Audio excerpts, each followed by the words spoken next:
Testing. All right. Can I have my hand mic, please, to test it? Thank you.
السلام الملكي.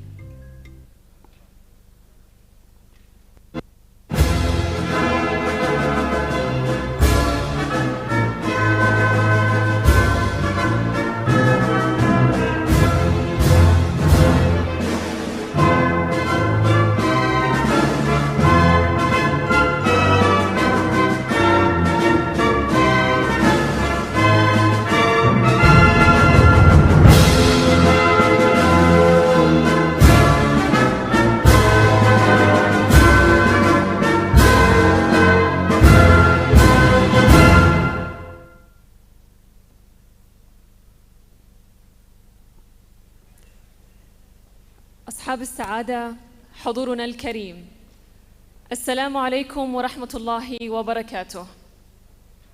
إنه من دواعي سروري فاطمة فهد أن أكون معكم في تقديم ملتقى المنصة الجيومكانية الوطنية. هذا الحدث المهم الذي يشكل نقطة تحول في عالم المعلومات الجيومكانية، معلومات تساهم في تمكين واستدامة مختلف القطاعات، وتشكل ركيزة محورية وعنصراً بالغ الأهمية للتنمية الوطنية بجميع أشكالها. فلا مكان يعرف، ولا مسار يحدد، ولا جغرافيا توضح في سمائنا وأرضنا بلا معلومات جيومكانية. فإلى هنا حضورنا الكريم، انضموا لي ورحبوا معي بسعادة رئيس الهيئة العامة للمساحة والمعلومات الجيومكانية دكتور محمد آل صايل لإلقاء كلمته.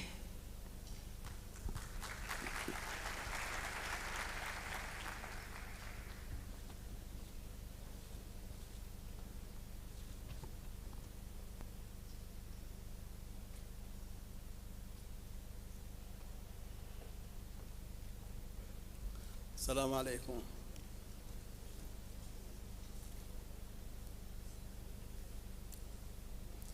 بسم الله الرحمن الرحيم. الحمد لله رب العالمين، والصلاة والسلام على أشرف الأنبياء والمرسلين سيدنا محمد وعلى آله وصحبه وسلم.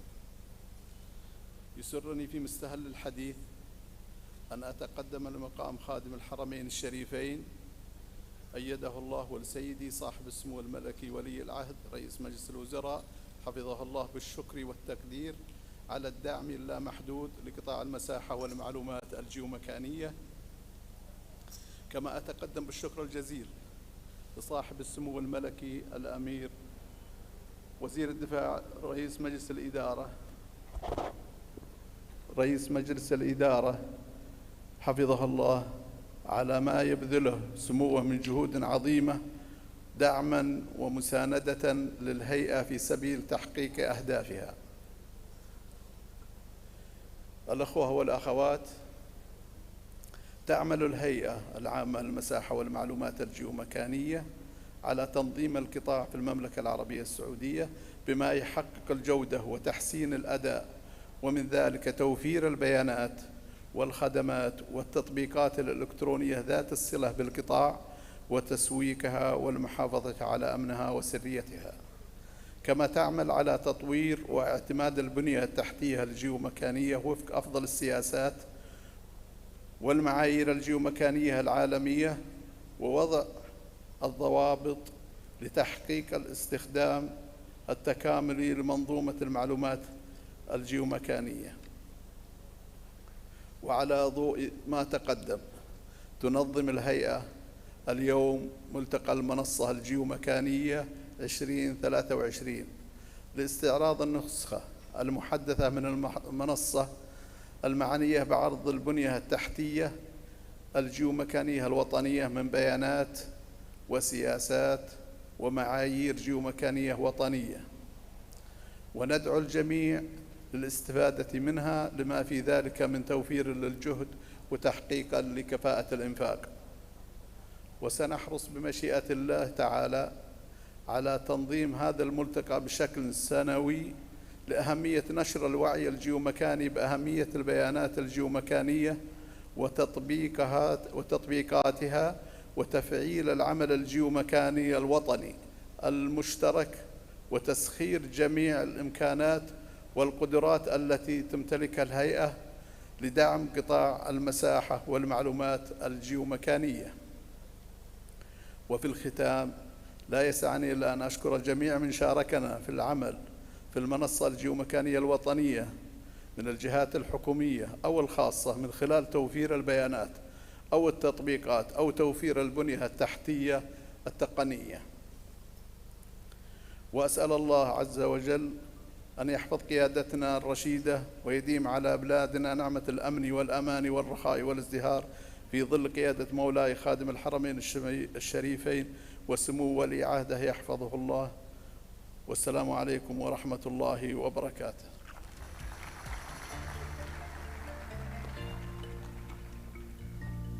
شكرا دكتور محمد على كلمتك الضافية. سعدنا بهذا الإعلان بإقامة الملتقى سنويا للتعريف أكثر بأهمية المعلومات الجيومكانية لشتى ومختلف القطاعات والخدمات الرقمية بكل تأكيد. حضورنا الكريم إلى هنا لنستمع إلى كلمة من مساعد رئيس الهيئة للمركز الجيومكاني الوطني سعادة المهندس عاصم الغامدي. رحبوا به معنا.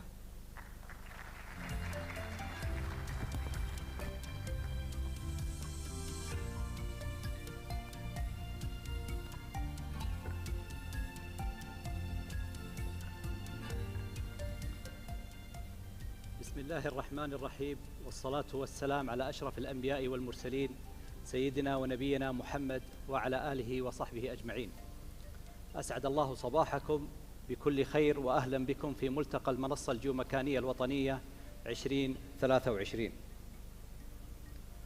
تطلق الهيئة العامة للمساحة والمعلومات الجيومكانية اليوم المنصة الجيومكانية الوطنية بنسختها 2023 لتكون نافذة للبنية التحتية الجيومكانية الوطنية، والتي يستطيع المستفيد من خلالها الوصول لجميع مكونات البنية التحتية الجيومكانية من مكان واحد بطريقة سهلة وآمنة وقابلة للتحديث والنمو.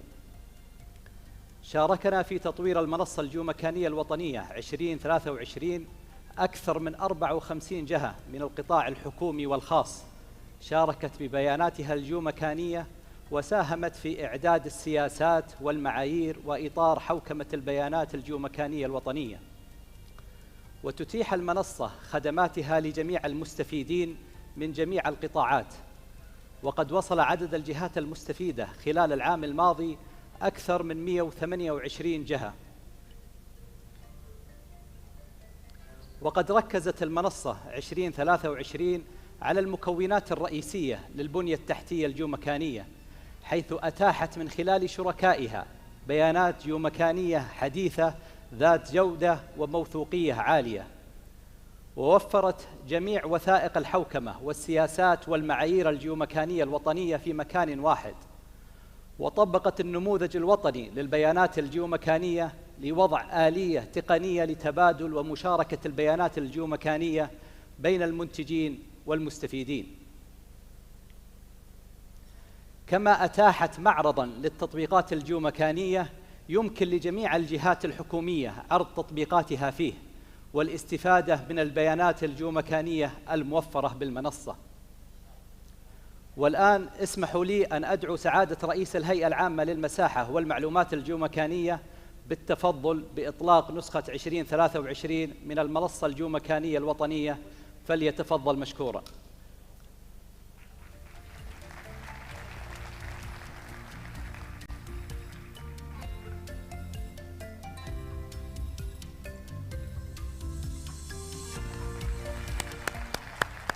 المنصة الجيومكانية الوطنية. تعد المنصة الجيومكانية الوطنية مصدراً وطنياً موثوقاً للبيانات والمعلومات الجيومكانية التي تسهم بدورها في دعم القرارات الذكية التنموية والاقتصادية والاجتماعية، كما أنها تمد الشركات برؤى ثاقبة اعتماداً على بياناتها الموثوقة، إضافة إلى إلهام الناس نحو حياة أفضل، حيث يتم من خلال المنصة توفير الوصول الموحد إلى البيانات والمعلومات الجيومكانية لاستخدامات التطبيقات المتنوعة مثل التخطيط والتنمية، النقل والبيئة والزراعة، وخدمات المجتمع، تمكين المواطنين وغيرها من التطبيقات. صممت المنصة الجيومكانية الوطنية لتمكين جميع المستخدمين من الوصول إلى المعلومات الجيومكانية المحدثة والموثوقة بكل يسر وسهولة، إذ توفر المنصة محركاً تقنياً متطوراً يمكن تطوير التطبيقات في قطاعات المجتمع المتنوعة من خلال الاستفادة من المعلومات الجيومكانية المتاحة عبر المنصة، كما يمكن تسويق منتجات وخدمات البيانات الجيومكانية. تتضمن المنصة خدمات شاملة ومتنوعة، منها على سبيل المثال خدمات التوأمة الرقمية، خدمات التنقل والملاحة، الشبكة الوطنية لقياس المد والجزر، نظام المرجع المكاني الوطني. كما تحتوي المنصة أيضاً على خدمات بيانات نقاط الاهتمام وبيانات المباني ثلاثية الأبعاد وحالة الطرق في الوقت الفعلي، بالإضافة إلى خدمة التحويل بين إطارات المراجع الجيوديسية، وكذلك الشبكة الوطنية لمحطات الرصد المستمر لتحديد المواقع KSA Course. يتميز إصدار 2023 من المنصة الجيومكانية الوطنية بأنه متاح على مدار الساعة طوال أيام الأسبوع، كما يمكن المستخدمين من اختيار مجموعات البيانات والخدمات وعرضها عبر الإنترنت.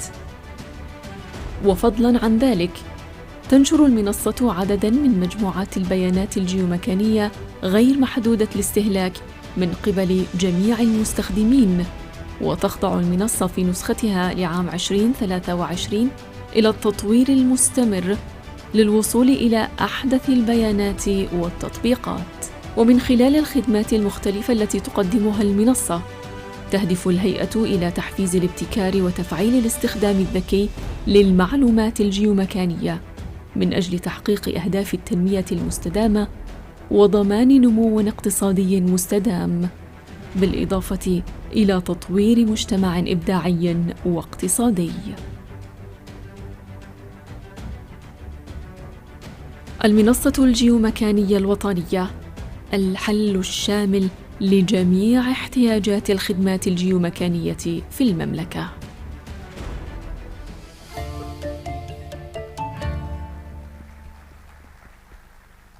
شكرا جزيلا دكتور محمد الصايل، والشكر أيضا ممتد بكل تأكيد لسعادة المهندس عاصم الغامدي. ألف مبروك هذا الافتتاح وإلى مزيد من النجاحات بإذن الله. حان الآن حضورنا الكريم لكلمة من الرئيس التنفيذي للمنصة الجيومكانية الوطنية مهندس بدر الحربي، فرحبوا به معنا.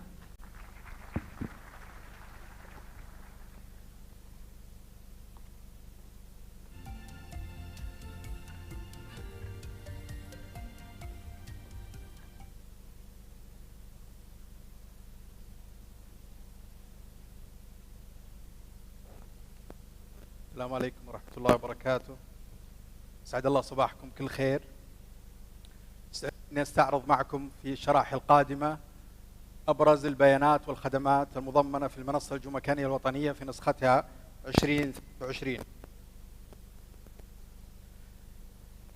ابتداء، ركزت المنصة في نسختها الحالية على المكونات البنية التحتية الجيومكانية، وراح أستعرض بإذن الله أو أتكلم عن مكونين رئيسيين من المكونات اللي هي البيانات وكذلك التقنية.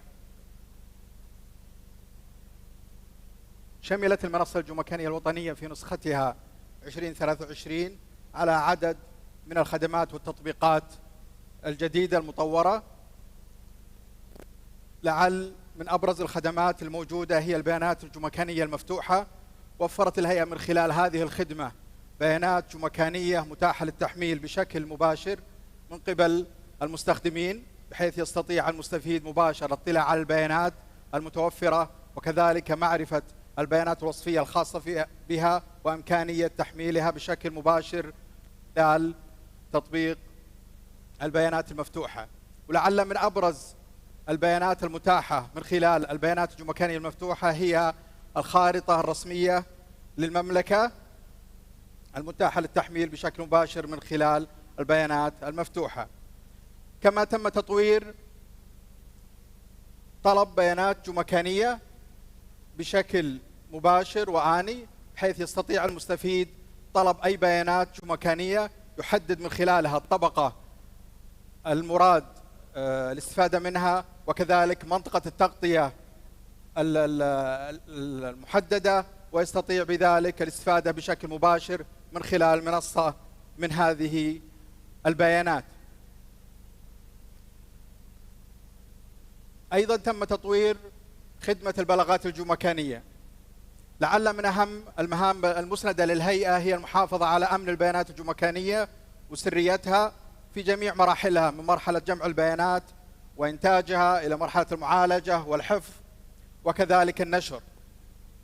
ونسعى من خلال هذا التطبيق إلى توفير أداة للمستفيدين، للمواطنين، للمقيمين، في حال وجود أي انتهاك أو تسريب البيانات الجيومكانية أن يتواصل من خلال هذه الأداة مع الهيئة ويرسل بلاغ جيومكاني للهيئة، وسوف تتعامل معه الهيئة وفقا للبلاغ والمعلومات المتوفرة من خلال المبلغ.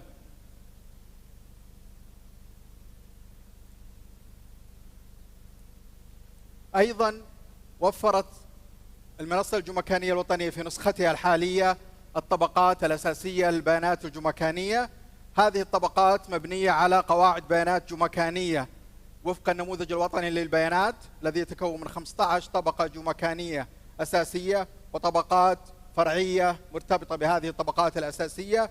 يمكن من خلال هذا أو المنصة الجيومكانية الوطنية استعراض جميع هذه الطبقات ومعرفة المحتوى أو البيانات المتوفرة ضمن هذه الطبقات. سوف نستعرض في الشريحتين القادمة مثال على إمكانيات البحث والاستعلام عن هذه البيانات. فعلى سبيل المثال لو أخذنا طبقة المناطق الإدارية، يمكن من خلال التطبيق استعراض الطبقات الفرعية مرتبطة الطبقة الأساسية للمناطق الإدارية، سواء كانت المدن، الأحياء، البلديات، المحافظات، وحتى المناطق. وكل طبقة من هذه الطبقات يتوفر بيانات جيومكانية على مستوى المملكة من خلال المنصة الجيومكانية الوطنية. على سبيل المثال إذا اخترنا مدينة الرياض، يمكن من خلال الخارطة التفاعلية المضمنة تحديد النطاق العمراني للمدينة وكذلك المعلومات المتوفرة والمرتبطة بهذه البيانات. كما يمكن على مستوى الأحياء أيضا تحديد الأحياء المتوفرة لمدينة الرياض على سبيل المثال الحي العليا، وأيضا استعراض جميع البيانات المرتبطة بهذه الطبقة الفرعية، وينطبق ذلك على جميع مناطق المملكة من مدن وأحياء ومحافظات مناطق.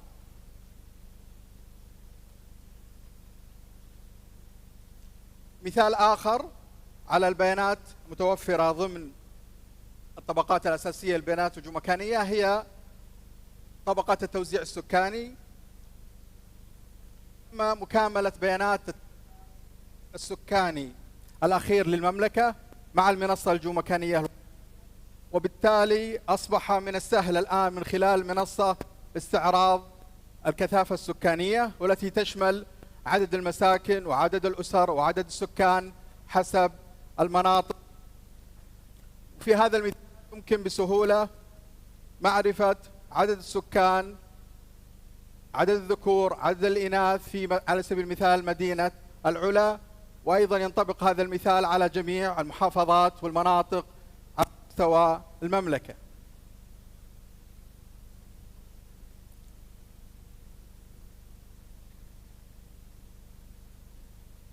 أيضا من ضمن البيانات الجيومكانية المحدثة في نسخة 2023 من المنصة الجيومكانية الوطنية هي صور فضائية، حيث تم تحديث المملكة بصور فضائية حديثة وبدقة عالية تصل إلى 30 سنتيمتر للمدن الرئيسية، وتحدث باستمرار، ويمكن استعراض هذه الصور الفضائية من خلال الخارطة التفاعلية وأيضا على جميع مستوى المملكة.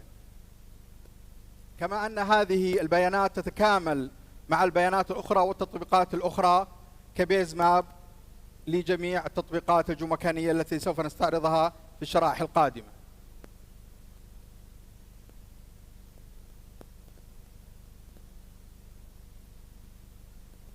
كذلك تم إضافة بيانات التوأمة الرقمية لأول مرة في نسخة 2023 من المنصة الجيومكانية الوطنية. التوأمة الرقمية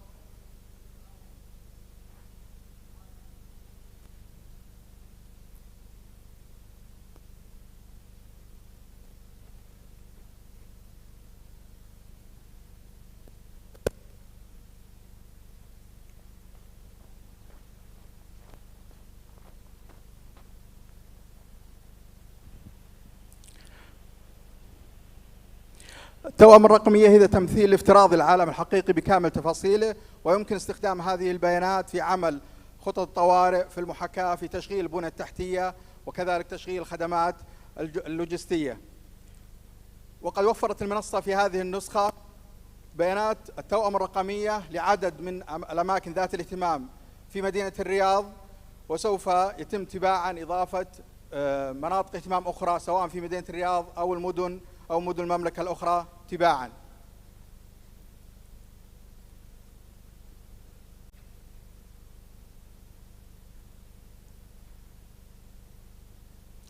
سوف نستعرض 3 أمثلة كمحاكاة لكيفية استخدام بيانات التوأمة الرقمية. المثال الأول محاكاة لحدوث سيول لا قدر الله في منطقة معينة، فبالإمكان من خلال استخدام هذه البيانات واستخدام أدوات التحليل المناسبة تحديد منسوب المياه في منطقة معينة، وكذلك عمل خطط طوارئ لكيفية التعامل مع ذلك. فلنشوف في المثال الآن بالإمكان عمل هذه المحاكاة على مستوى مدينة أو على مستوى منطقة محددة، وأيضا بالإمكان تحديد قطر المنطقة المطلوبة، ومن ثم البدء بعمل محاكاة من حيث تحديد منسوب المياه بناء على كمية الأمطار المتوقعة. وكما يظهر في المثال الآن تم تحديد أكثر الأماكن تضرراً في المنطقة المحددة، وبالتالي بناء على هذه المحاكاة من الممكن وضع خطط طوارئ لمثل هذه الحالة.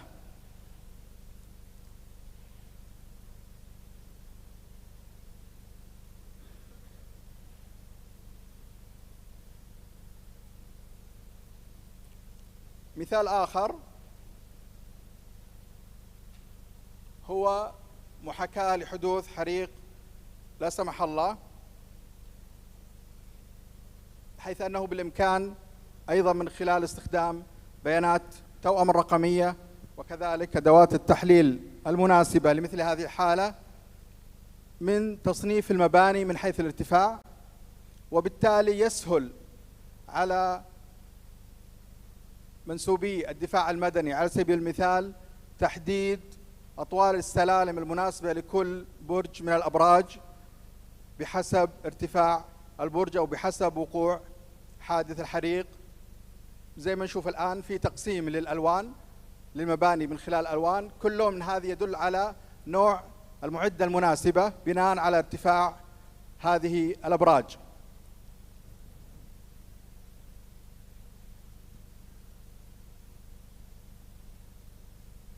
اللون الأحمر معناته أقصى الارتفاع أكثر من 90 متر حسب الافتراض الموضوع، وبالتالي يتم التعامل معه من خلال طريقة أخرى.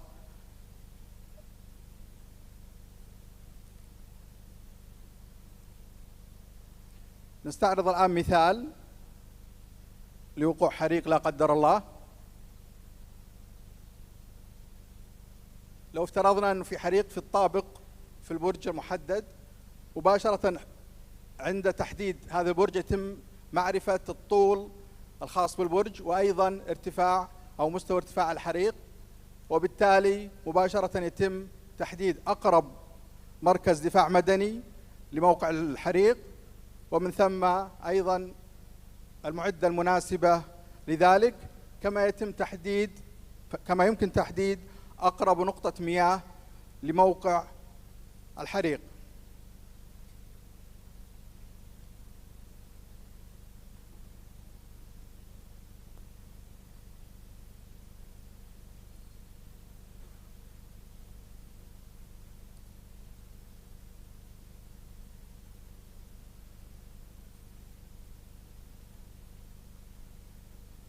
مثال الثالث والأخير هو محاكاة لخطة تشجير لتقليل الانبعاثات الكربونية في منطقة معينة. اخترنا هذا المكان في حديقة سلام.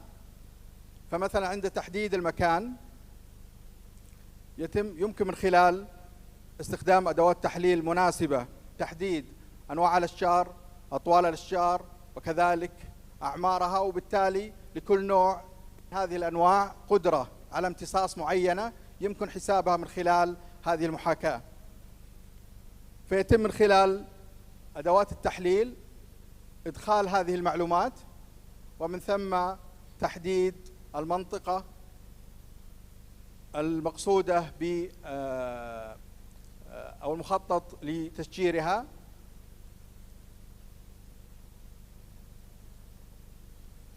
فيتم الآن تحديد منطقة معينة والقطر المناسب،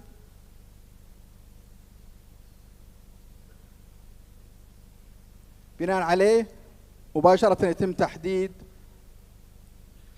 نوع الأشجار ونسبة امتصاص الكربون لكل نوع من الأشجار الموضوعة في نموذج المحاكاة.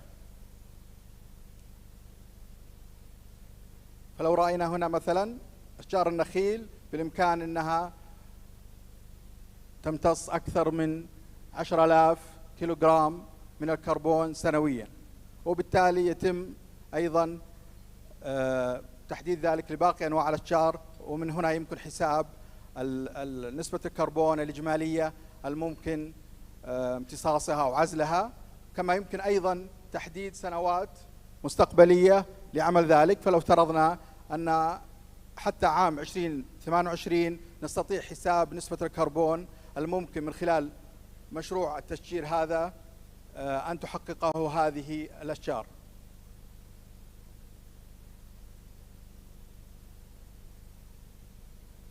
أيضا تم تضمين البيانات الجيومكانية البحرية كبيانات أساسية في المنصة الجيومكانية الوطنية. بيانات الجيومكانية البحرية سواء كانت الخرائط البحرية الملاحية الإلكترونية أو كذلك بيانات الأعماق متاحة من خلال المنصة الجيومكانية، وقد استفادت كثير من الجهات في مشاريع كثيرة مثل النيوم وآمالة من هذه البيانات في مشاريعها.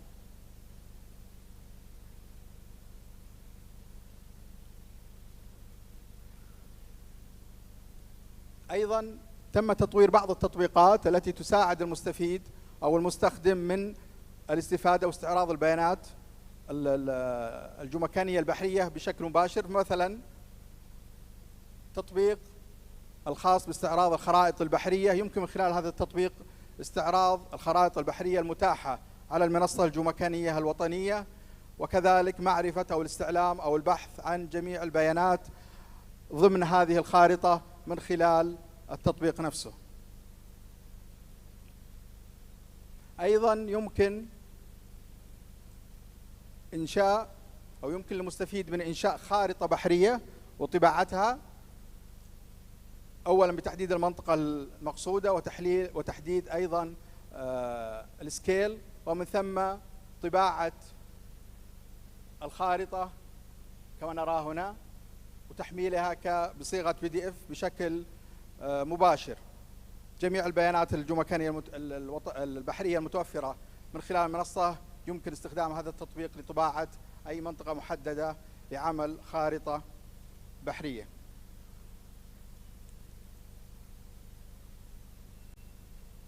كذلك من ضمن التطبيقات التي طورت في النسخة الحالية من المنصة هو التطبيق الشبكة الوطنية لمحطات رصد المد والجزر. هذا التطبيق يتيح بيانات 12 محطة ضمن محطات الشبكة الوطنية لمحطات رصد المد والجزر، 7 منها على البحر الأحمر و5 منها على الخليج العربي.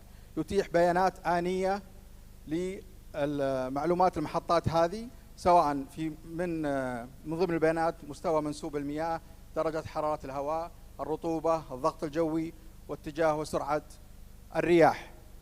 فبالإمكان استعراض البيانات الآنية، كما يوفر التطبيق أيضا إمكان استعراض البيانات التاريخية لهذه المحطات منذ إنشائها في عام 2012.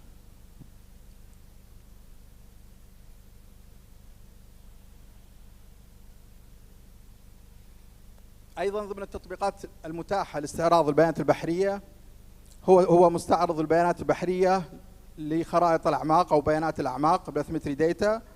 فيمكن من خلال هذا التطبيق استعراض كامل البيانات البحرية للبثمتري داتا، وكذلك بيانات جزر المملكة من خلال تطبيق الخاص ب أو مستعرض البيانات البحرية. وتظهر كما تظهر في الشاشة.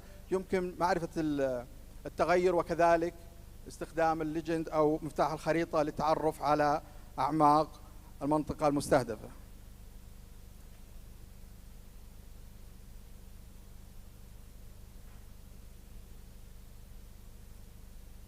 لعل من أهم المنتجات التي عملت عليها الهيئة خلال الفترة الماضية هي الأسماء الجغرافية، وقد تم تضمين جميع الأسماء الجغرافية ما يزيد عن 100,000 معلم أو اسم جغرافي في تطبيق. يمكن من خلال هذا التطبيق استعراض جميع هذه البيانات، وكذلك تحديد نوع هذه البيانات، هل هي أو الأسماء إن كانت مائية أو مأهولة أو حضرية أو زراعية أو غيرها من التصنيفات الخاصة بالأسماء الجغرافية. يوفر التطبيق أداة أيضا للبحث والاستعلام وتحديد المنطقة. مثال، يستعرض مثلا البحث عن جزيرة سندالة، يظهر من خلال البحث الاسم المرومن للجزيرة وكذلك المنطقة التابعة لها، وأيضا تصنيف الخاص بالاسم الجغرافي. كما تظهر أيضا أو يظهر مفتاح الخارطة الذي يبين التصنيف الخاص بالمعلم، ويتم تحديد المكان بناء على صور فضائية المتاحة لكافة تطبيقات الجيومكانية في المنصة والمحدثة.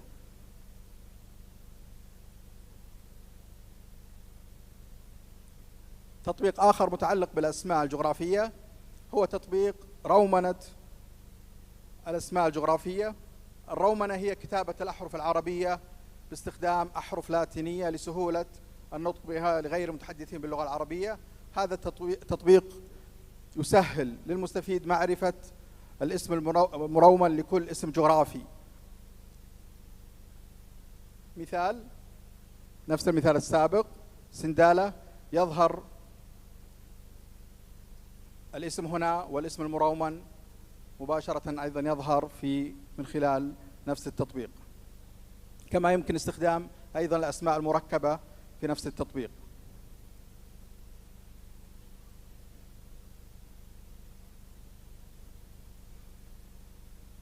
تطبيق آخر خاص بقطع الأراضي. بني هذا التطبيق على احتياجات البنك الدولي. هذا التطبيق يوفر بيانات قطع الأراضي على مستوى المملكة. تشمل هذه البيانات التصنيف لقطعة الأرض سواء كانت سكنية أو تجارية أو صناعية أو غيرها، كما يمكن الاستعلام عن أي قطعة متوفرة بحيث تظهر بيانات القطعة من رقم القطعة، رقم المخطط، بلدية تابعة، واسم الحي، وكذلك الإحداثيات لهذه القطعة.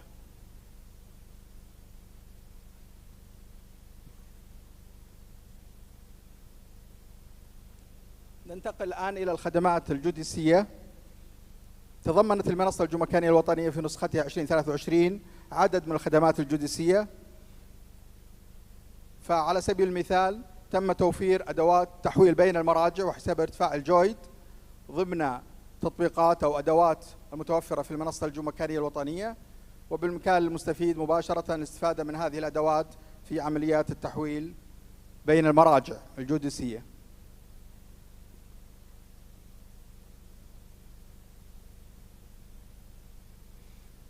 أيضا ضمن الخدمات الجيوديسية توفر الشبكة الوطنية لمحطات الرصد المستمر، أو تم توفير معلومات الشبكة الوطنية لمحطات الرصد المستمر من خلال المنصة. فعلى سبيل المثال بالإمكان من خلال هذا التطبيق معرفة أولا عدد المحطات اللي تتكون من 209 محطة منتشرة في أنحاء المملكة، ويمكن معرفة حالة الآنية للمحطة، كما يمكن أيضا استعراض بيانات هذه المحطة وأيضا صور للمحطة. كما يمكن أيضا من خلال التسجيل في هذا التطبيق من الربط بشكل مباشر وتحديد أو تحديث الموقع أو تصحيح الموقع للمستفيد بشكل مباشر عن طريق الاتصال أو الربط مع هذا التطبيق.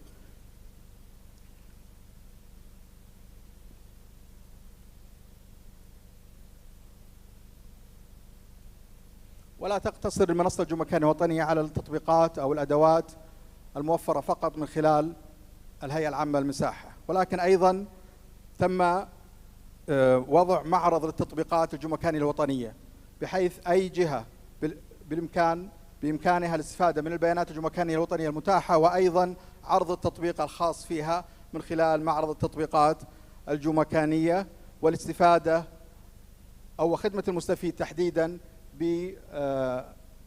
من خلال هذا المعرض الاطلاع على كافة التطبيقات الجيومكانية الوطنية المتوفرة في المملكة. سوف نستعرض تطبيقين من التطبيقات الجيومكانية الوطنية المطورة. التطبيق الأول طور من قبل الهيئة العامة للنقل ضمن منصة إبحار. هذا التطبيق يستخدم الخارطة الملاحية المطورة من خلال المنصة الجيومكانية الوطنية والمدارة من قبلها في البوابة الخاصة بإبحار.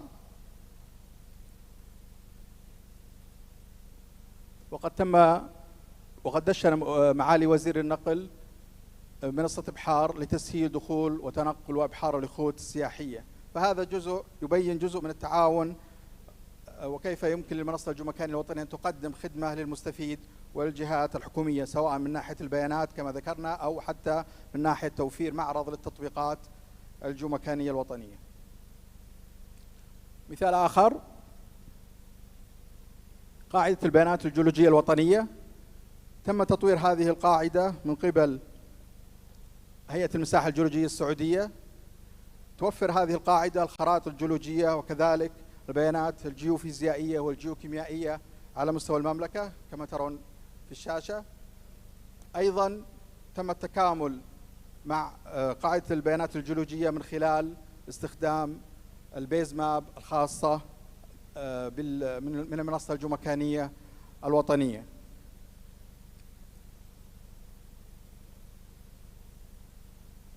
أشكر لكم حسن استماعكم، وأتمنى أن قدمنا ما يضيف لكم، ونسعد باستقبال ملاحظاتكم وأفكاركم واقتراحاتكم على البريد أدنى. شكرا لكم.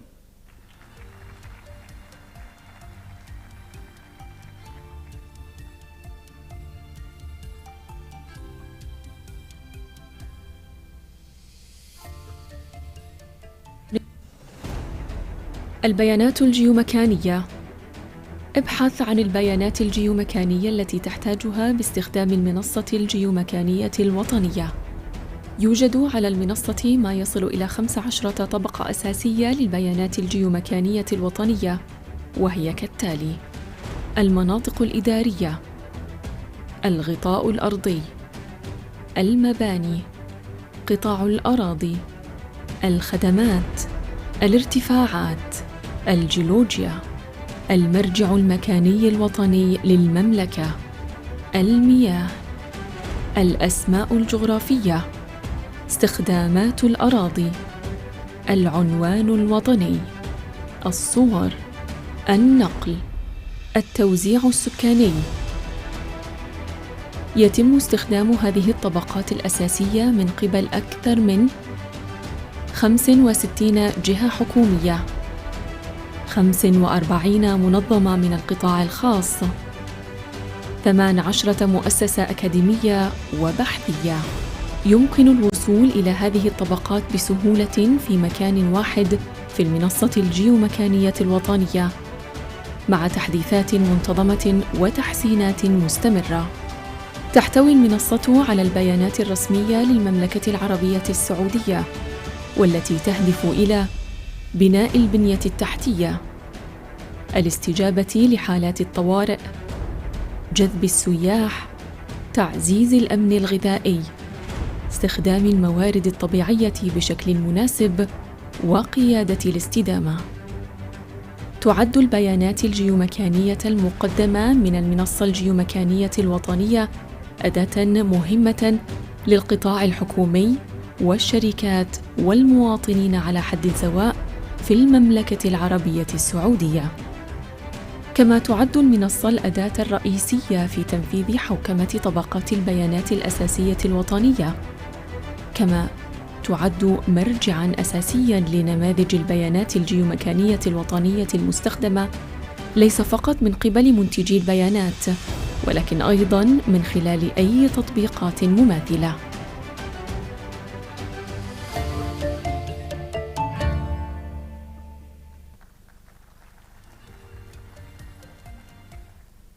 شكراً لك مهندس بدر على هذا العرض الوافي والواضح للمكونات الرئيسية من بيانات وتقنية كذلك. وقبل أن نأخذ استراحة قصيرة حضورنا الكريم لنفهم معاً أكثر عن كيف يمكن للمنصة الجيومكانية الوطنية أن توفر لنا معلومات بمعايير وسياسات وحوكمة تساهم في تحقيق كفاءة الإنفاق كما تحدث سعادة الدكتور محمد، وأيضاً لنخوض أكثر في النموذج الوطني للبيانات الجيومكانية وتفاصيله، رحبوا معي بالمدير التنفيذي للحوكمة الجيومكانية الوطنية مهندس علي العواجي، ورئيس التقنية ومسؤول الابتكار دكتور إنج سيمنز. Welcome on stage with us. أهلاً وسهلاً بكم، تفضلوا على المسرح.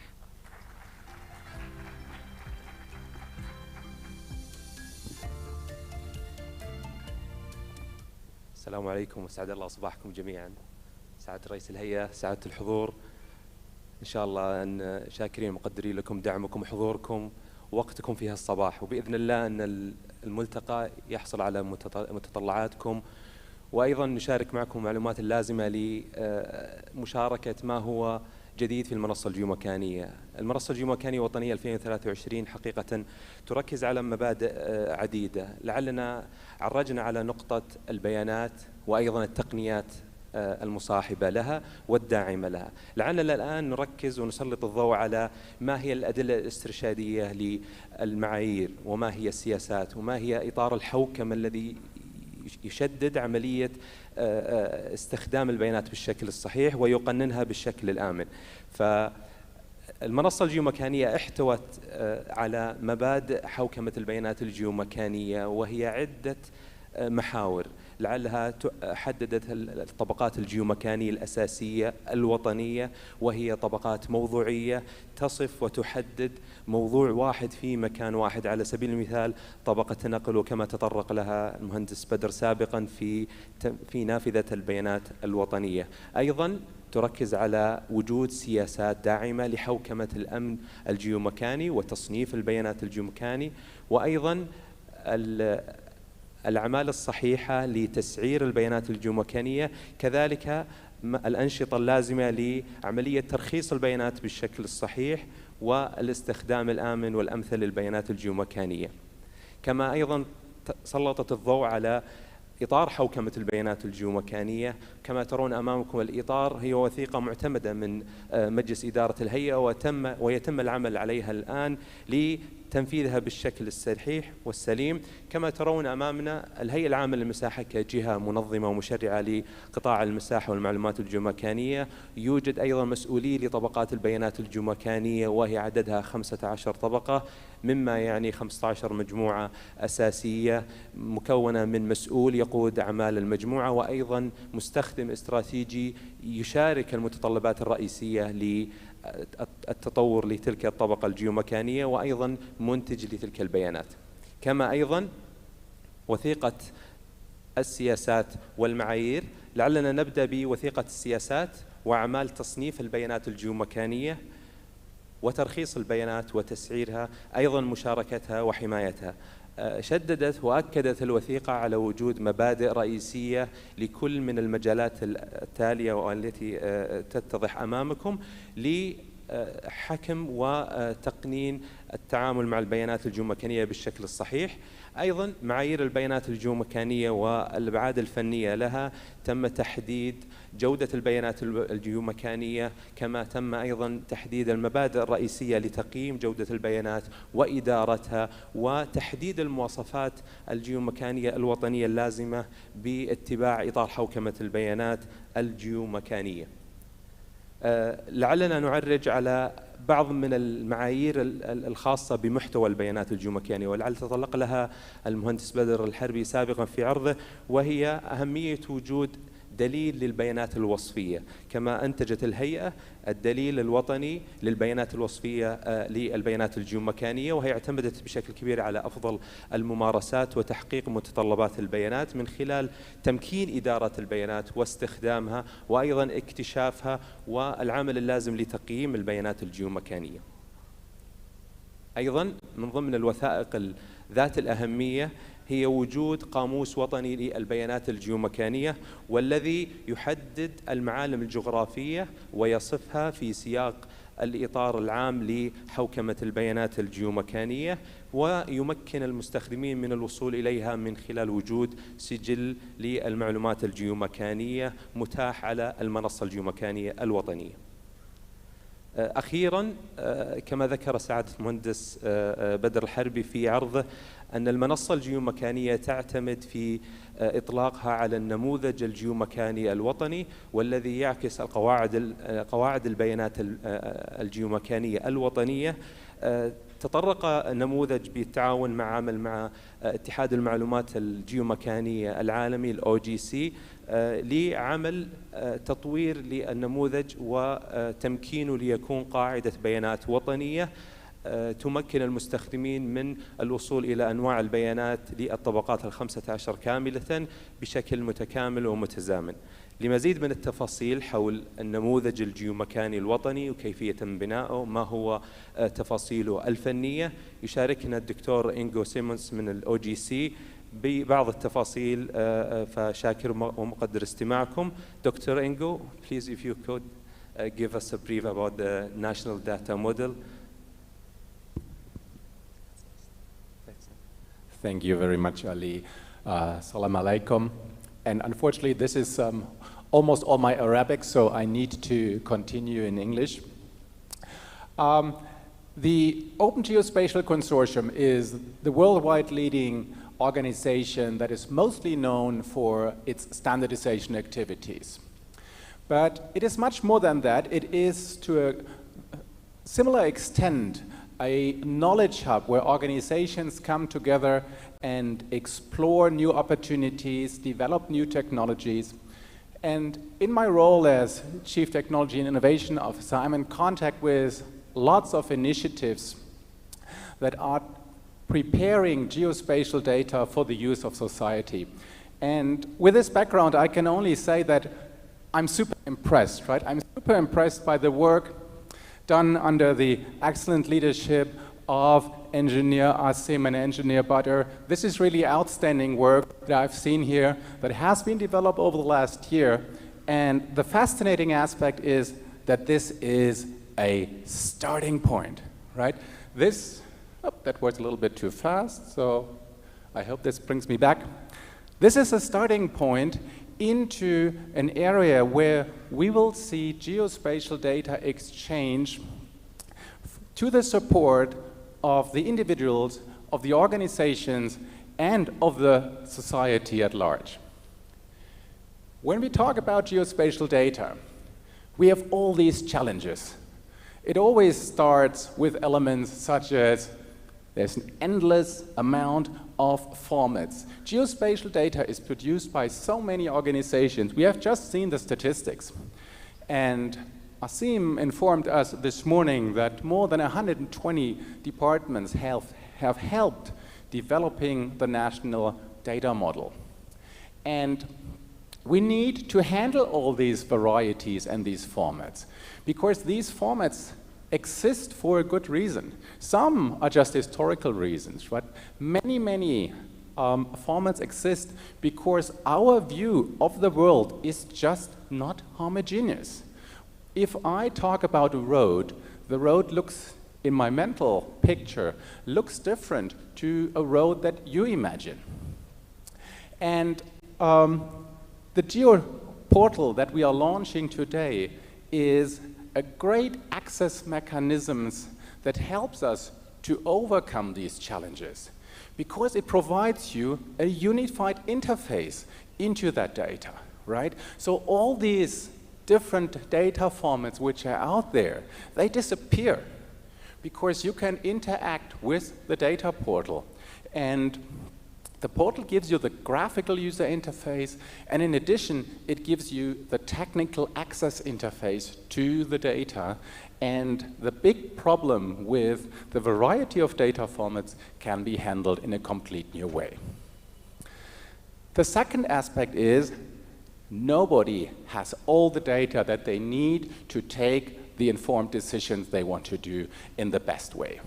Decision making is more and more dependent on a very big variety and extent of data. You need an incredible amount of data to take a well-informed decision. We have seen a couple of examples in Badr's presentation just a couple of minutes ago.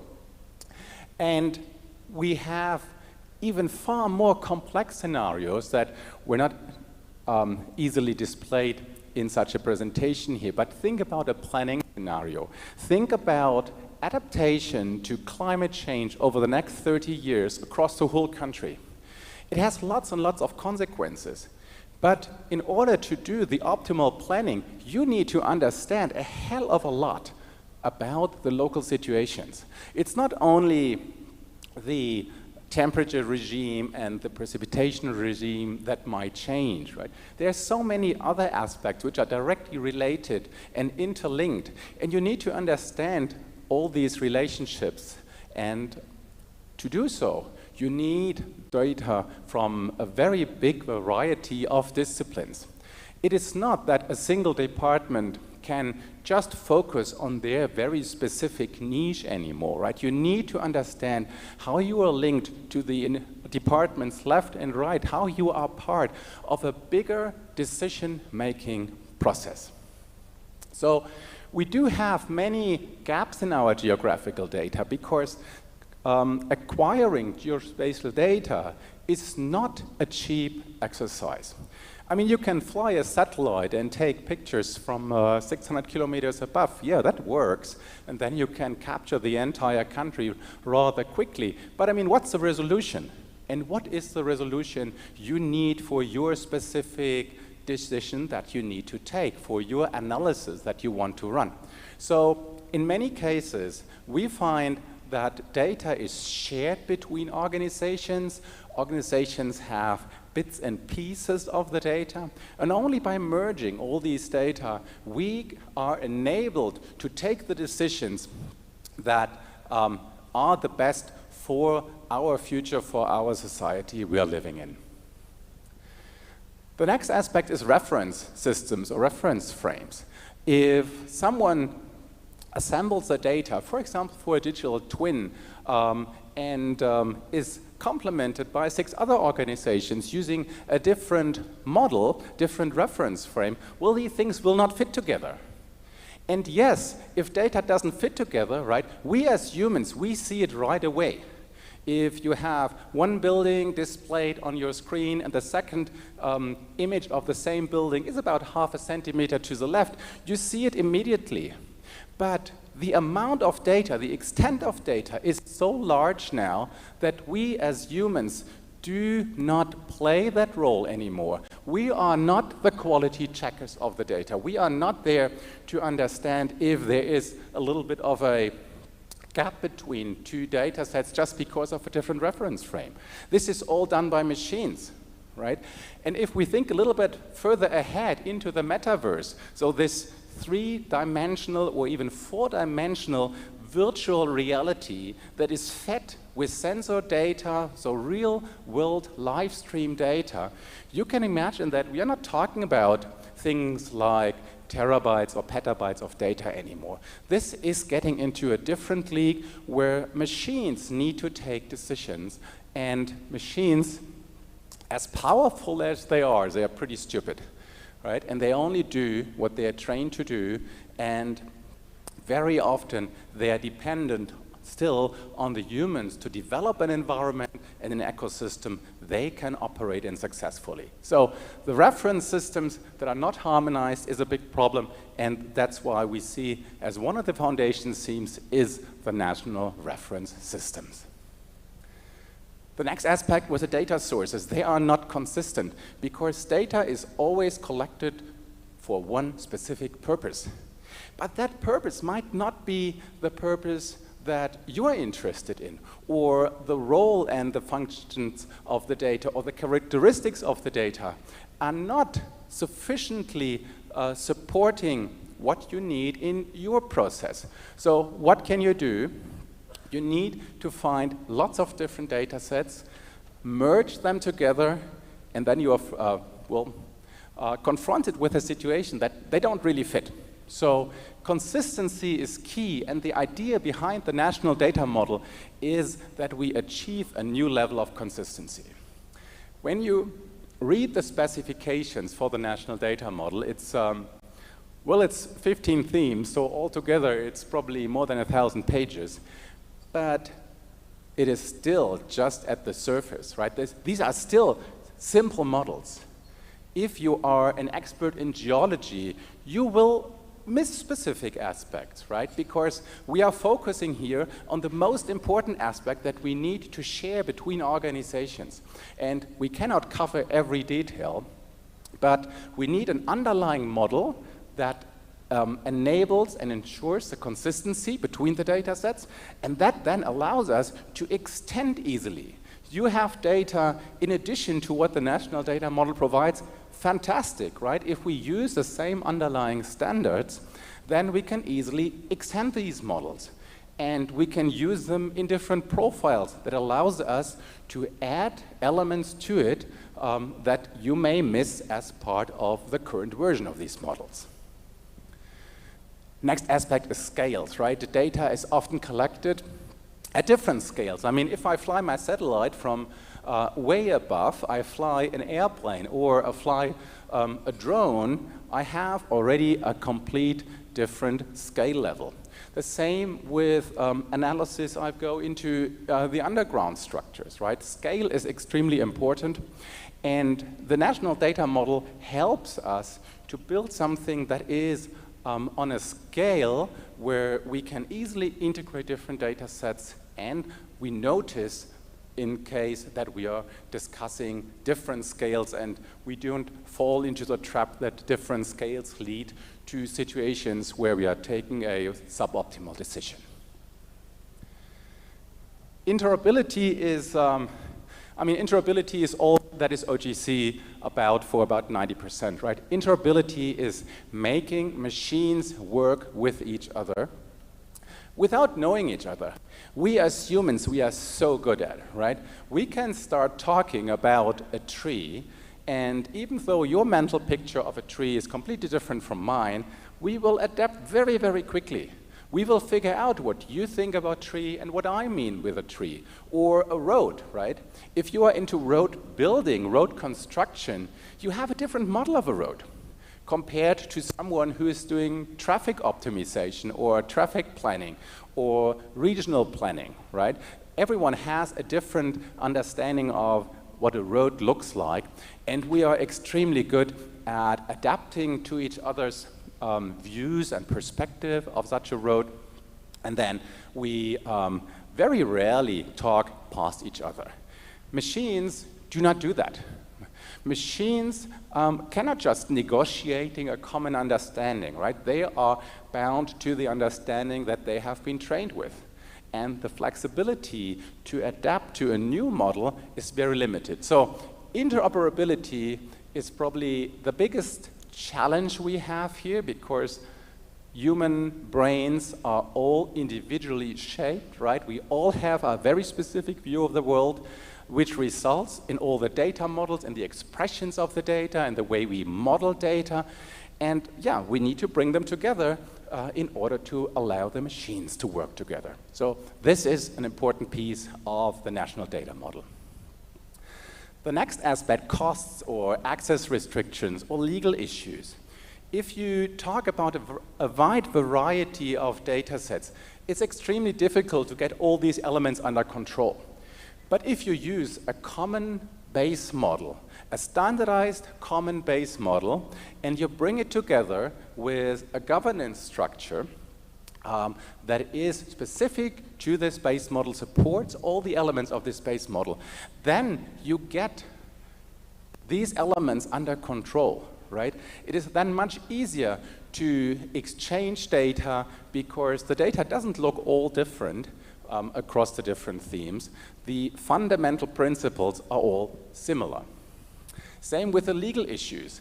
If you operate a platform like the Geo portal that we have just seen, you are dependent that you have planning security, right? You don't want to get into legal issues because you used a data set that was under a different license compared to 6 other data sets that you may use.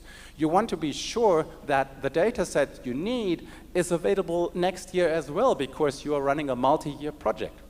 And all of these elements are covered here. And then the temporal aspects. When was the data collected? When will it be updated? How often do we have an update cycle? Can we still use the data that might have been collected 3-4 years ago in our current application? Does it fit together, or is it outdated? And when is it outdated, right? Is it dependent on the specification we have?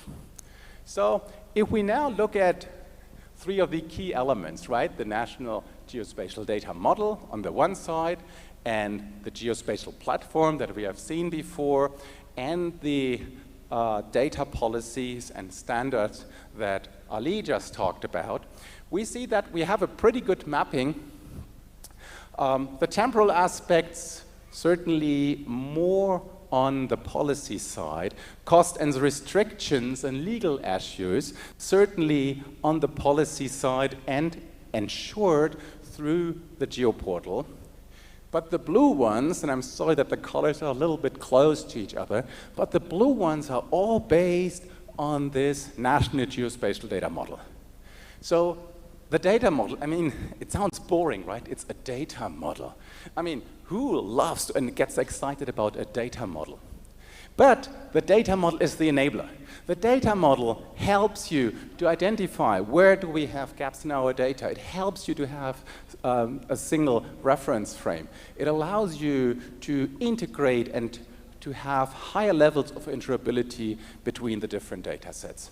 So it's not super exciting, but it is the base for all data integration. It is the base of all future decision making, because these 15 foundation themes that we have created are really the foundation layer, right? They are used in almost every decision that is taken these days, because almost all of our decisions have some geographical background or nature to it, right? Even if you say, could you please pass me the T, it has a geospatial aspect to it, right? We don't really think about that as a geospatial element, but everything is located somewhere in space. And we are addressing these things. And often as humans, we can easily do that, right? Because both of us see the T part and then one grabs it and hands it over to the other. The machine would need to integrate the camera from one system with the camera from the other system, finds out where both cameras are located, that it needs to have a common reference frame. So is the one camera looking from here and the other from there, or a little bit closer together, right? This has lots of influences, because from these cameras you may control your robotic arm, and the robotic arm is then handing the T from person A to person B. So the data models are super important. Now, how do we use them, right? We have seen that part of the national portal, we don't really see these elements much, right? But they are the driving force underneath it. There is some software, but the software works on the data that is modeled according to the national data model. So, is the national data model only for those people working with the GeoPortal? No, right? The national data model gives you, within an organization, a huge advantage, because you have so many processes that build on each other. You use so many different technologies, different libraries, different software products, and all of these elements, they have interfaces to each other. They talk to each other. And if you change something within a complex workflow at the beginning, it might influence elements towards the end of that workflow. So if you have a standardized data model within your organization, it helps you quite a lot. You can implement it either as an exchange model or as a storage model, or both. And then you can optimize your internal processes, because you know that all your internal processes are actually working on that standardized model. And as I said, the standardized model is for sure extendable. And yes, if you are an expert in a specific setup, if you are working with buildings every day, you may think, the building model in the National Foundation theme, that is a little bit oversimplifying the view of a building. But that's not a problem, because we have now released the version 1.0 of all these foundation theme specifications. But first, they are extendable, and second, we need to learn and we need to see and receive your additional requests and requirements so that we can extend them and enlarge them, right? So these are not fully carved in stone. These are living data models, because the way we think about our world changes continuously. It is not that we all were used to run around with cell phones 20 years ago, right? Probably very few of us were. And at that time, it wasn't that much fun to look at them, right? Because there wasn't a colorful display. So things change. Autonomous cars will come. They're not really there yet, but they will come. They will change the way we plan and optimize our traffic networks. So things in the real world constantly change, and that has consequences for the data models, because for sure, the data models need to support these changes in the real world. The second aspect is between organizations. So we have so many organizations that have some geospatial data. And if you have, let's say, a focus on administrative regions or on buildings or on transportation networks, you do not own an address database, for example, but you need one. Or you are an electricity provider and you need to send your electricity bills. For sure, you can have your own copy of the address database, as 60 other departments have their own copy of the address database. Makes 60 multiplied by I don't know how $1 million it costs per year to maintain and update an address database. How cool would it be if you would all use the same single authoritative source of that address database? It would be so much easier, right? Instead of having your own copy that is outdated the moment you receive it, and then you need to make sure you sync with the original copy and so on, you just access it at real time. You access the online version of that address database, and you work with them. You make them an integral part of your native systems. So that's why the exchange of data is so important, because things constantly change in our environment. Look at land parcels, right? Someone buys a piece of land, someone else sells it. You may split a land parcel into two, and then you have new land parcels. If you are depending on the land parcel information data, you want to have these updates. You want to have them the day they are written into the books and they have been executed. So by having your own copy, again, you have an outdated version.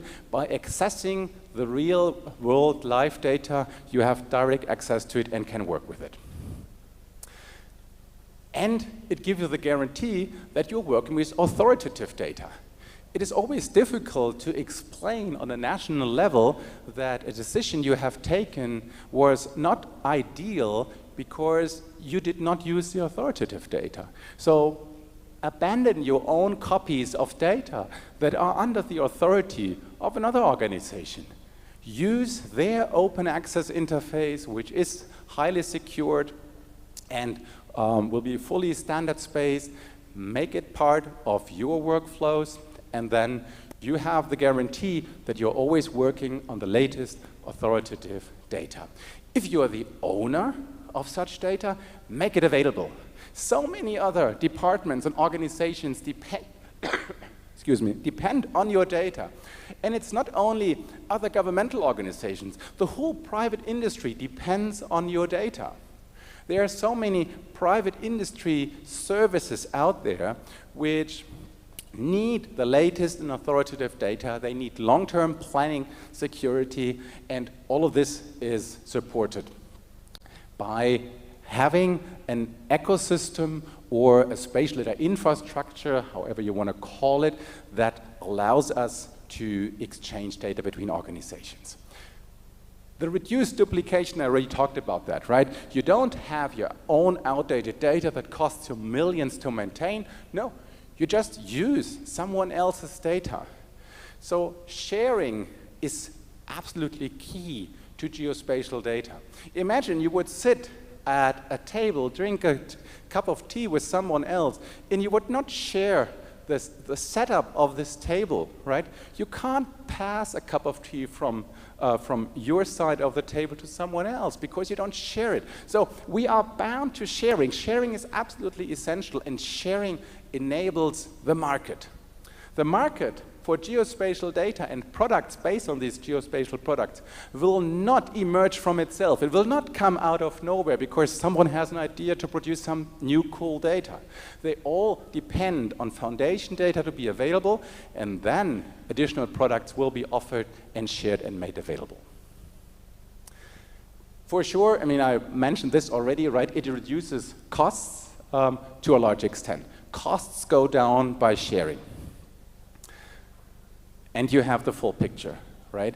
Instead of being limited to the data you have available within your organization, you have, through the GeoPortal, and in future through all these services in the background, direct access. So if you need to understand elements left and right of your classical processes or of your classical data sets, the National Geospatial Data Exchange environment really gives you that flexibility and allows you to work under the full picture and full understanding of the environment. So you can use the national data model in your own organization, but this is not exploring even half of its value, right? The value is really in sharing data, and sharing data is absolutely crucial to help us understanding our environment. Nobody understands our environment without having a ton of data from lots of different organizations. This is the future, right? This is what we will probably talk in about 1 year from now when we have hopefully the next forum. This is the ecosystem idea, right? You have lots of data producers. You have lots of different users. They are connected via different connectors, different pipes, different lineups, different setups, but they're all working under one standardized theme, one set of governance rules and regulations, one set of legal aspects. And if you have these foundation elements under control, and this is what I have seen over the last year really developing, then you can get to an ecosystem that is extremely powerful and allows you to make best decisions at very reduced costs. So let's have a little look at those 15 themes, right? We have seen them in a quick overview, so let me give you a little bit more detail about each one of them. so that you can better understand what's currently supported and what you can do with it. So let's start with the administrative regions, right? This is really the authoritative geospatial reference for all the subdivision of the entire Kingdom of Saudi Arabia. So every element that is under administration, every area that is under administration is modeled as a specific geometry, and these then form geometries at a higher level so that you can dive down from the national view all the way down to the local view. And for sure, it then provides you a framework that allows you to publish and report your information. I mean, there are lots of elements related to it, right? Lots of census information, for example, is depending on these units. The next one is the elevation theme. The elevation theme is really about the Earth's surface, and it is covering the area on land and underwater. So it's really the surface of the crust of the Earth. Think the water all disappearing, and then you have the elevation theme. The elevation theme has three major elements. One is the digital elevation model. That is really this bare Earth, this crust. Then you have a digital terrain model, which is the bare Earth, plus all these streams and ridges and break lines and all these natural elements you have. And then on top of that, you have the DSM, and the DSM is then the DEM plus all human-made features, right? So here we have a little example of that. So you see everything that is kind of a brownish color here, that is the Earth's crust, and here it is underwater, and here we are going all the way up into a mountain, and we have a break line maybe here, and we have some streams floating around. So you have all these different situations and setups, right? And then you have the terrain model that includes specific elements, and then you have the surface model, the DSM, digital surface model, including even all these buildings. So everything that you can see outside, which is somewhere visible, is covered by this elevation model. The next one we already covered and touched briefly. This is the geographical names. And a geographical name is a super interesting beast. In the OGC, we are just doing an interesting research project on geographical names because geographical names are not unique, right? There are many, many names exist. Often different names exist for the same place, used in different communities, and they change over time. So names are not stable. Names are very active, and then you have the multi-language situations. If you go back into history, you have specific dialects. The dialects sometimes used different spellings or different pronunciations. The dialects may have disappeared over time. So everything needs to be supported by these geographical names. And the idea is that every place that you can give a name to can be named by a geographical name. And so the name itself gives some level of identity to this named place, right? It's not the named place itself, but it is an element that you can associate with every named place which is out there. The next one of our foundation's themes is the geology. And that includes everything from the very, let's say, hardcore geologic perspective, such as formation, structures, the tectonics, and so on. It goes to the coast and the marine side. It includes all the hydrology and the environmental geology. And it includes things like sediments and rocks and deposits. So this is, let's say, a lightweight view on geology for the sake of exchanging. So if you want to build a new road from A to B, you want to make sure that you understand what's underneath, right? And you want to make sure you understand if you may need to reroute because of some certain elements in the ground that you may want to excavate in the future, or you may want to avoid by driving over it.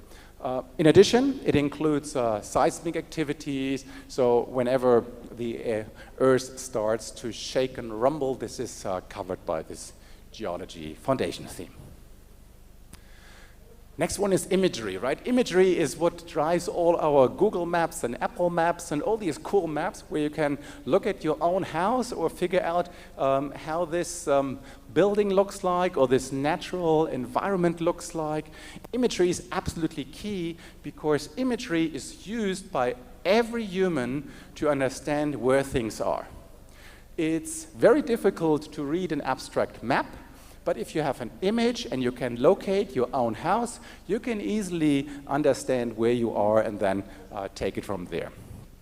The images come from different sources, so they're either spaceborne, coming from satellites, they could be from airplanes or drones, or any other new type of technology, right? And even terrestrial imagery. So I take a picture from here of the whole audience. Well, that's an imagery which I can geolocate. I can provide my geopose, right? My orientation and perspective, and that helps me to understand where exactly everyone is located in this building. The theme itself makes imagery available at different resolutions. That's important because you don't need the super high resolution for all your decision processes. Often enough, you need a bit of an overview. Sometimes you just need a background map. The next one is the land cover. Land cover, land parcels, land use, they are pretty much related, right? And the land cover is everything that is basically the natural or rural environment. So whereas the land use covers the human use of that specific area, land cover is if you would remove the humans and let the land develop itself. That's what you find in terms of land cover. And that for sure covers all those biophysical characteristics you can think of. The land parcels, that's the organization, right? So that's a very detailed geometry because you don't want to fight with your neighbor over your fence or the entry to a specific land parcel. That for sure enables all the registration of ownership, all these legal aspects you need to deal with on a daily basis. And for sure, this needs to make use of a reference system that ensures this very high level of detail and precision because you need to know exactly where your land parcel is located. Land use, as I said, this is the human use of the land that characterizes all these land management activities. And it has two elements to it, right? It characterizes how the land is currently in use. This is the existing land use. And it allows us to plan land use. So you can have, for example, maps showing the development strategy for a specific area. Next one is the national address layer. That's super important for so many applications, right? Whenever you need to send a letter somewhere, you need to have a natural address foundation element as part of this process. So this is really the unified and trusted location information about everything that is out there, which is a type of a building, or a natural element, a point of interest, or a non-addressable object. A non-addressable object is basically every object you can't send a letter to, right? So we have many of these, in particular with the focus on or points of interest or areas of interest or sometimes even lines of interest, right? These are all covered by these non-addressable objects. Then we do have the Saudi Arabia National Spatial Reference System, SANSRS. You're certainly all familiar with these SRSs because the biggest problem we have in geography is that this Earth, as much force as you try to put into it, right, you don't get it into the flat kind of setup, right? It's like a soccer ball. You cut into a half or even just a piece of it. As much as you press, it will never be fully flat. So you need elements such as the projection information, the datums, what did you use for the center of the Earth, what was the ellipsoid, all these elements you need to make sure that if you have a lat long position and then you have a graphical map representation that is in a specific reference frame, you know how to get from your lat long position that might have been coming out of your cell phone, of your GPS receiver, to a specific point in your Cartesian coordinate system, or even non-Cartesian system, if you have one.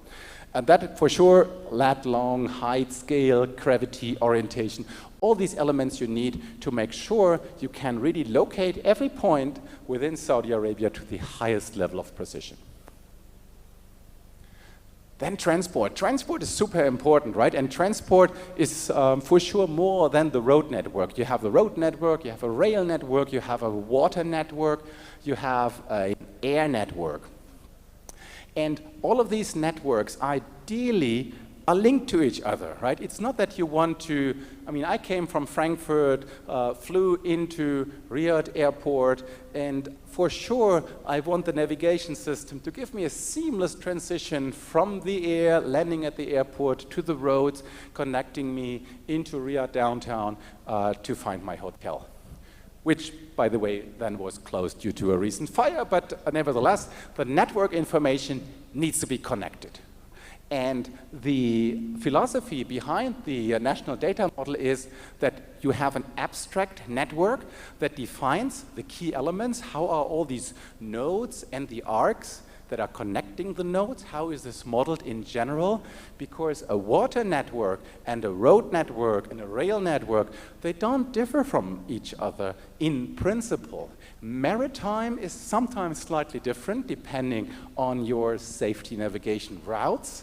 You may have more like an kind of an area-centered approach, but nevertheless, a ship is using a single trajectory only. So we have an abstract network, and within this abstract network, we then have specializations for these various transportation networks.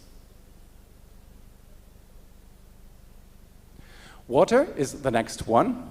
Water includes all our surface water, all our water resources, being perpetual or transient water courses, artificial surface bodies, right? If you have an artificial lake, the seawater for sure, all of these elements are modeled in the water theme.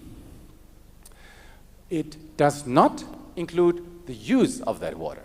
Right? So it is something that can be used to define usage elements of water. If you have, for example, a water source that is used for aggregation, you can certainly connect these elements, but the aggregation system for sure would be an independent system because the foundation theme itself just characterizes the actual water source. Buildings is the next one. Buildings is super important, and we have already seen digital twins in action. The foundation theme is not there yet. The foundation theme defines the buildings as 2D footprints, because that's what we needed in version 1. And it will certainly grow from there, right? All these property elements, people owning an apartment on the 6th floor, they need to be modeled. And we are going to extend it to a 2.5D, which is the footprint and basically the height above this footprint, and a full 3D geometry that then even includes elements such as topology. There are models for the 3D buildings available. We have already seen a couple of them in action to a good extent based on standards such as CityGML. Population distribution, the second last foundation theme. This really allows us to provide all sorts of statistical measures. So it is a super flexible setup. The idea is that on the one side, you define what you measured, be it the education level, the income level, the amount of heavy industry in an area, whatever you wanna statistically observe and document, you can define as the statistical observed property, and then you can link this statistical observed property to any geometrical setup. So you can simply have, for example, the administrative areas, the administrative units as your reference for your statistics, or you use a national grid that basically organizes the entire country into little squares, or you have any other system, right, like per household or per district, whatever you like. So you bind the observable property to the geometry and the aggregation level. And the last one is utilities. Utilities, again, is a kind of a meta theme that includes more than one. We started with 3 themes. One is communications, the second one is electricity, and the third one, again, is water, but this time not from the natural source perspective, but from the perspective of utilities. So pipes, fresh water, wastewater, and so on. This altogether completes our overview of the foundation themes. I hope you have a good first understanding of what this all entails. Sorry this was a little bit long, but there's so much to talk about these foundation themes, and we are really very happy that we have now a standardized set. And with these words, I give it back to Ali. Thank you very much.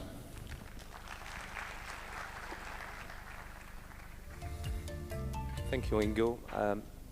سعادة الرئيس، سعادة الأخوة الحضور، شاكرين مقدرين لكم الانتباه في ما يتعلق بالبنية التحتية للمعلومات الجيومكانية والتفسيرات الفنية للطبقات ال15 للبنية التحتية للمعلومات الجيومكانية في المملكة. اسمحوا لي بأن أعرج على تغيير في التوجه. المنصة الجيومكانية من منطلق إشراك المجتمع الجيومكاني من مستخدمين استراتيجيين، أو إن كان من منتجي بيانات، أو إن كان من أفراد أو من جهات حكومية أو جهات قطاع خاص، أيضا الجهات القطاع الأكاديمي، بإمكانهم مشاركتنا في مسابقة. المسابقة تحتوي على شروط عدة، لعل من أهم الشروط هي أن تكون فكرة التطبيق حديثة وذات أثر اقتصادي واجتماعي على المملكة. أيضاً أن تتوائم فكرة التطبيق مع رؤية المملكة 2030 وأن تدعم تحقيق تلك الأهداف. أن تدعم أيضاً تحقيق أهداف التنمية المستدامة المعلنة من لجنة الأمم المتحدة ومن الأمم المتحدة. أن يبني التطبيق باستخدام البيانات الجيومكانية، وأن تكون بنيته باستخدام خصائص المنصة الجيومكانية الوطنية وبياناتها وممكناتها. أخيراً أن يتم أيضاً استخدام النموذج الجيومكاني الوطني وتطبيق السياسات والمعايير المعتمدة من الهيئة العامة للمساحة، على أن يتم استقبال المشاركات ابتداءً من اليوم حتى نهاية يوم الخميس 18 يناير 2024، وتكون النتائج بإذن الله في شهر مارس 2024. نحتاج منكم حماسكم في إثراء القطاع الجيومكاني ومشاركتكم بما تم نشره من تفاصيل للمسابقة. لعل المسابقة بسيطة من حيث المبدأ، وواسعة من حيث الإمكانيات وإمكانية التطبيق. كما ذكر الأستاذ الدكتور إنجو والمهندس بدر والأخوة المشاركين، المعلومة الجيومكانية هي معلومة ممكنة وذات فائدة وذات دعم لاتخاذ القرار وتحقيق أهداف التنمية المستدامة. استمتعوا في هذه التجربة، ونلقاكم بإذن الله في نشر النتائج، وراح يكون بإذن الله فائزين لكل من القطاع العام والقطاع الخاص وقطاع الأفراد بإذن الله. شاكرين ومقدر لكم حسن استماعكم. شكرا لكم. شكرا لك مهندس، وشكرا لمستر سيمنز أيضا for his kind presentation as well. وصلنا إلى استراحة قصيرة حضورنا الكريم، استراحة للصلاة. نعود ونلقاكم هنا في تمام الساعة 12:15، ولكن بعد أن نعود من هذه الاستراحة سنطلع على تفاصيل مشروع التعاون بين الهيئة وهيئة الأراضي السنغافورية. معلومات شيقة ومهمة، وأيضا سيكون لدينا بعض الإعلانات الشيقة والمهمة كذلك، فابقوا معنا ونراكم هنا في تمام الساعة 12:15. كونوا على الموعد.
نرحب بكم مجددا حضورنا الكريم بعد هذه الاستراحة القصيرة التي حصلنا عليها، وكما وعدناكم وكما تحدثنا قبل هذا الفاصل القصير نود أن نعلن عن بعض الاتفاقيات المهمة ومذكرات التفاهم المهمة التي ستتم الآن أمامنا على هذا المسرح. نبدأها بالإعلان عن اتفاقية نشر البيانات الجيومكانية لمشروع بناء التمثيل الرقمي لكامل المواقع ذات الأهمية في السعودية عبر المنصة الجيومكانية. هذه الاتفاقية تأتي على هامش الملتقى بين الهيئة العامة للمساحة والمعلومات الجيومكانية ويمثلها سعادة رئيس الهيئة دكتور المهندس محمد الصايل، وبين وزارة الشؤون البلدية والقروية والإسكان ويمثلها نائب الوزير للشؤون البلدية والقروية والإسكان معالي الأستاذ إيهاب الحشاني. فليتفضلوا على المسرح مشكورين.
مبروك هذه الاتفاقية، ونتطلع إلى أن نجني ثمارها بكل تأكيد في المستقبل القريب. شكرا لك معاليك لوجودك معنا. دكتور محمد كرما ابقى معنا على المنصة لمذكرة التفاهم التالية. شكرا معاليك. إلى هنا حضورنا الكريم نعلن عن أيضا على هامش الملتقى اليوم عن توقيع مذكرة تفاهم بين الهيئة العامة للمساحة والمعلومات الجيومكانية يمثلها الدكتور محمد الصايل، وبين هيئة تطوير محمية الإمام عبد العزيز بن محمد الملكية ويمثلها سعادة الرئيس التنفيذي دكتور طلال الحريقي. تفضل دكتور.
دكتور محمد، هيئة تطوير محمية الإمام عبد العزيز بن محمد الملكية تود أن تقدم لك هذا الدرع التذكاري بهذه المناسبة تخليدا لهذا التوقيع وتطلعا لما سيقدمه في المستقبل.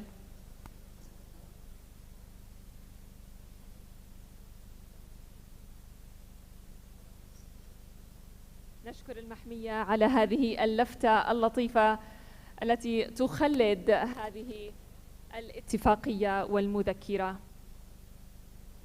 ألف مبروك هذا التوقيع وهذا الاتفاق.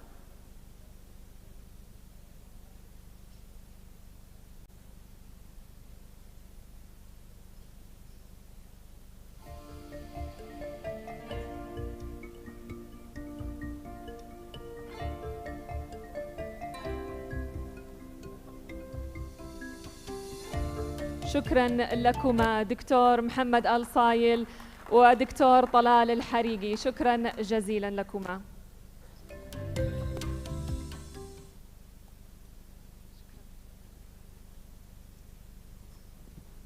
حضورنا الكريم، في هذه الأثناء واستكمالا لمجريات هذا الملتقى، تشهد الهيئة العامة للمساحة والمعلومات الجيومكانية تعاونا جم بينها وبين هيئة الأراضي السنغافورية، ولذلك يسرني أن أدعو مجددا مساعد رئيس الهيئة للمركز الجيومكاني الوطني مهندس عاصم الغامدي ليطلعنا أكثر على التعاون بين الهيئة وبين SLA أو هيئة الأراضي السنغافورية.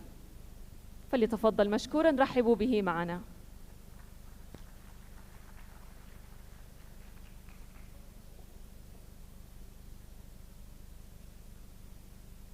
بسم الله الرحمن الرحيم. السلام عليكم ورحمة الله وبركاته، وأهلا بكم من جديد في ملتقى المنصة الجيومكانية الوطنية 2023. حرصنا في الهيئة على الاستفادة من أفضل التجارب العالمية في إدارة المعلومات الجيومكانية، وأحد هذه التجارب التجربة السنغافورية، حيث تعتبر التجربة السنغافورية أحد أفضل 10 دول في مجال المعلومات الجيومكانية على مستوى العالم. والاستفادة من هذه التجربة اتفقت الهيئة العامة للمساحة والمعلومات الجيومكانية وهيئة الأراضي السنغافورية SLA على تنفيذ مشروع مشترك لإدارة البنية التحتية الجيومكانية بالمملكة. وسيركز المشروع على 5 محاور رئيسية: البيانات الجيومكانية، المنصة الجيومكانية الوطنية، تنفيذ المعايير الجيومكانية، وتمكين استخدام الذكاء الجيومكاني في التحليل ودعم صنع القرار وصولاً إلى التميز الجيومكاني. وسيقوم فريق العمل من الهيئتين بإلقاء الضوء على مشروعنا المشترك بمشيئة الله تعالى. شاكر لكم استماعكم، والسلام عليكم ورحمة الله وبركاته. المركز الجيومكاني الوطني بهمم تتطلع إلى القمم لخلق اقتصاد مزدهر، لتحقيق رؤية السعودية 2030، لتحقيق أهداف التنمية المستدامة. نعمل اليوم لنصنع المستقبل. أنشأت الهيئة العامة للمساحة والمعلومات الجيومكانية المركز الجيومكاني الوطني ليكون مرجعاً وطنياً للمعلومات الجيومكانية من خلال حوكمة البيانات الجيومكانية، بما في ذلك إعداد المعايير الجيومكانية الوطنية وتنظيم جمع البيانات الجيومكانية ومشاركتها وتبادلها وأرشفتها، إلى جانب تحديثها وصيانتها ونشرها من خلال المنصة الجيومكانية الوطنية لتوفير البيانات الجيومكانية الوطنية وتسهيل الوصول إليها وتبادلها، بالإضافة إلى مشاركتها وإعادة استخدامها، وذلك بطرق سهلة وآمنة تسهم في تحقيق كفاءة الإنفاق. يعمل المركز الجيومكاني الوطني على تطوير وصيانة نماذج قواعد البيانات الجيومكانية الوطنية ودعم القطاعين الحكومي والخاص، إضافة إلى القطاع الثالث غير الربحي والقطاع الأكاديمي والأفراد، من أجل الاستفادة من البيانات وتعظيم استخدامها عبر التطبيقات المختلفة. لقد أثبتت العديد من الدراسات العالمية أن المعلومات الجيومكانية تمثل ركيزة محورية وعنصراً بالغ الأهمية للتنمية الوطنية، حيث يعد توفر المعلومات الجيومكانية أمراً أساسياً للوصول إلى منظومة متكاملة تساعد في دعم القرار.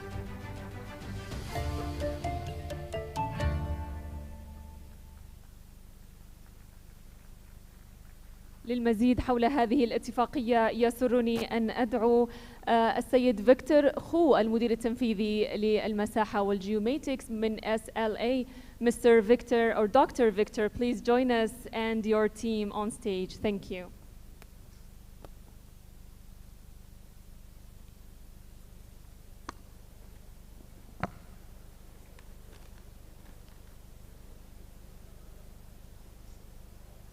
Assalamu alaikum. Good afternoon, Excellencies and distinguished guests. On behalf of the Singapore Land Authority, I thank you for inviting us, me and my team, to Riyadh for the organizing the National Geospatial Platform Forum 2023. It is my pleasure for me and my team here today to share more on our geospatial journey in Singapore and to exchange knowledge and experiences with distinguished members of the forum today.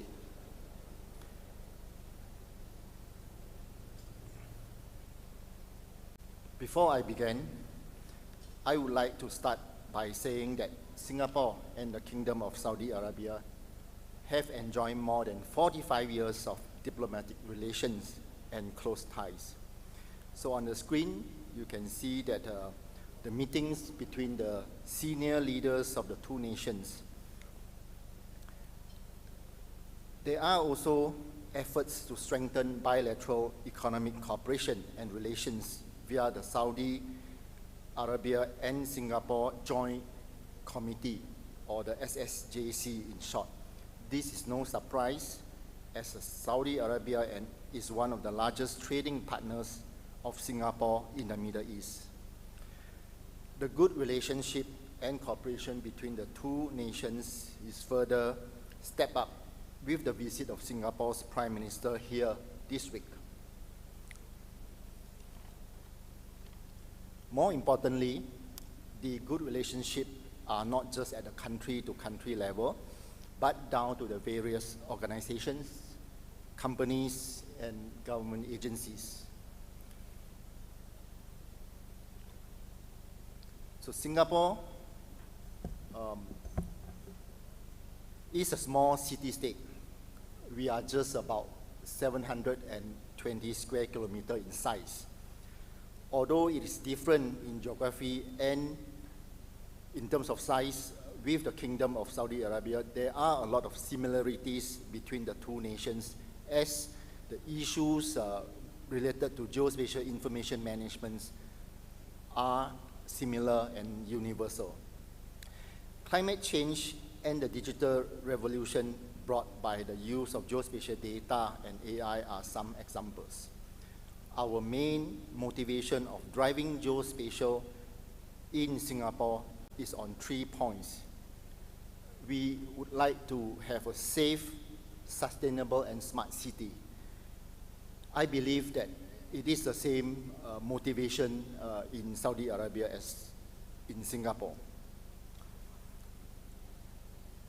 Therefore, I see there are many common grounds and opportunities that the national mapping agencies, the Singapore Land Authority, and GEOSA can learn from each other.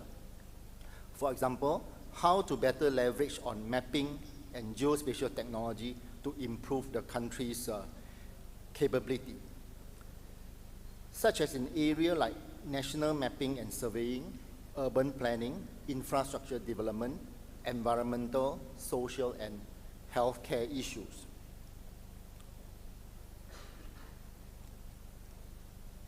I am also very happy today to talk about the closer collaboration between GEOSA and SLA. In March earlier this year, GEOSA and SLA signed an intent of collaboration on the area such as the development and management of national geospatial databases, digital development of geospatial products and services that will benefit citizens, digital transformation in the geospatial industry.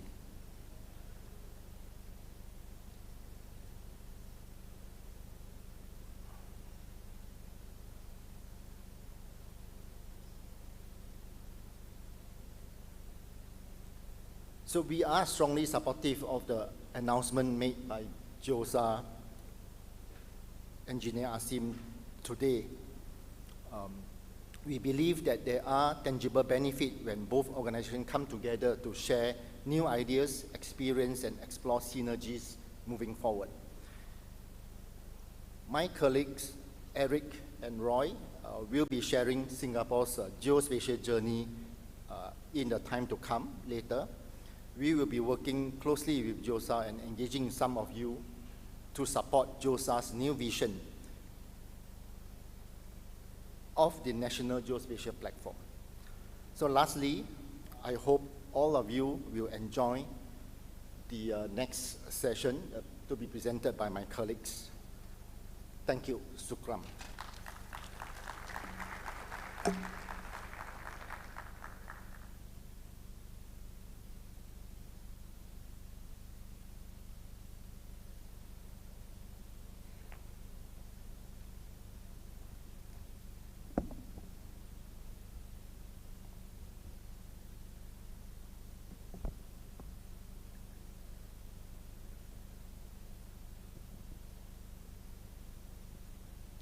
Good afternoon.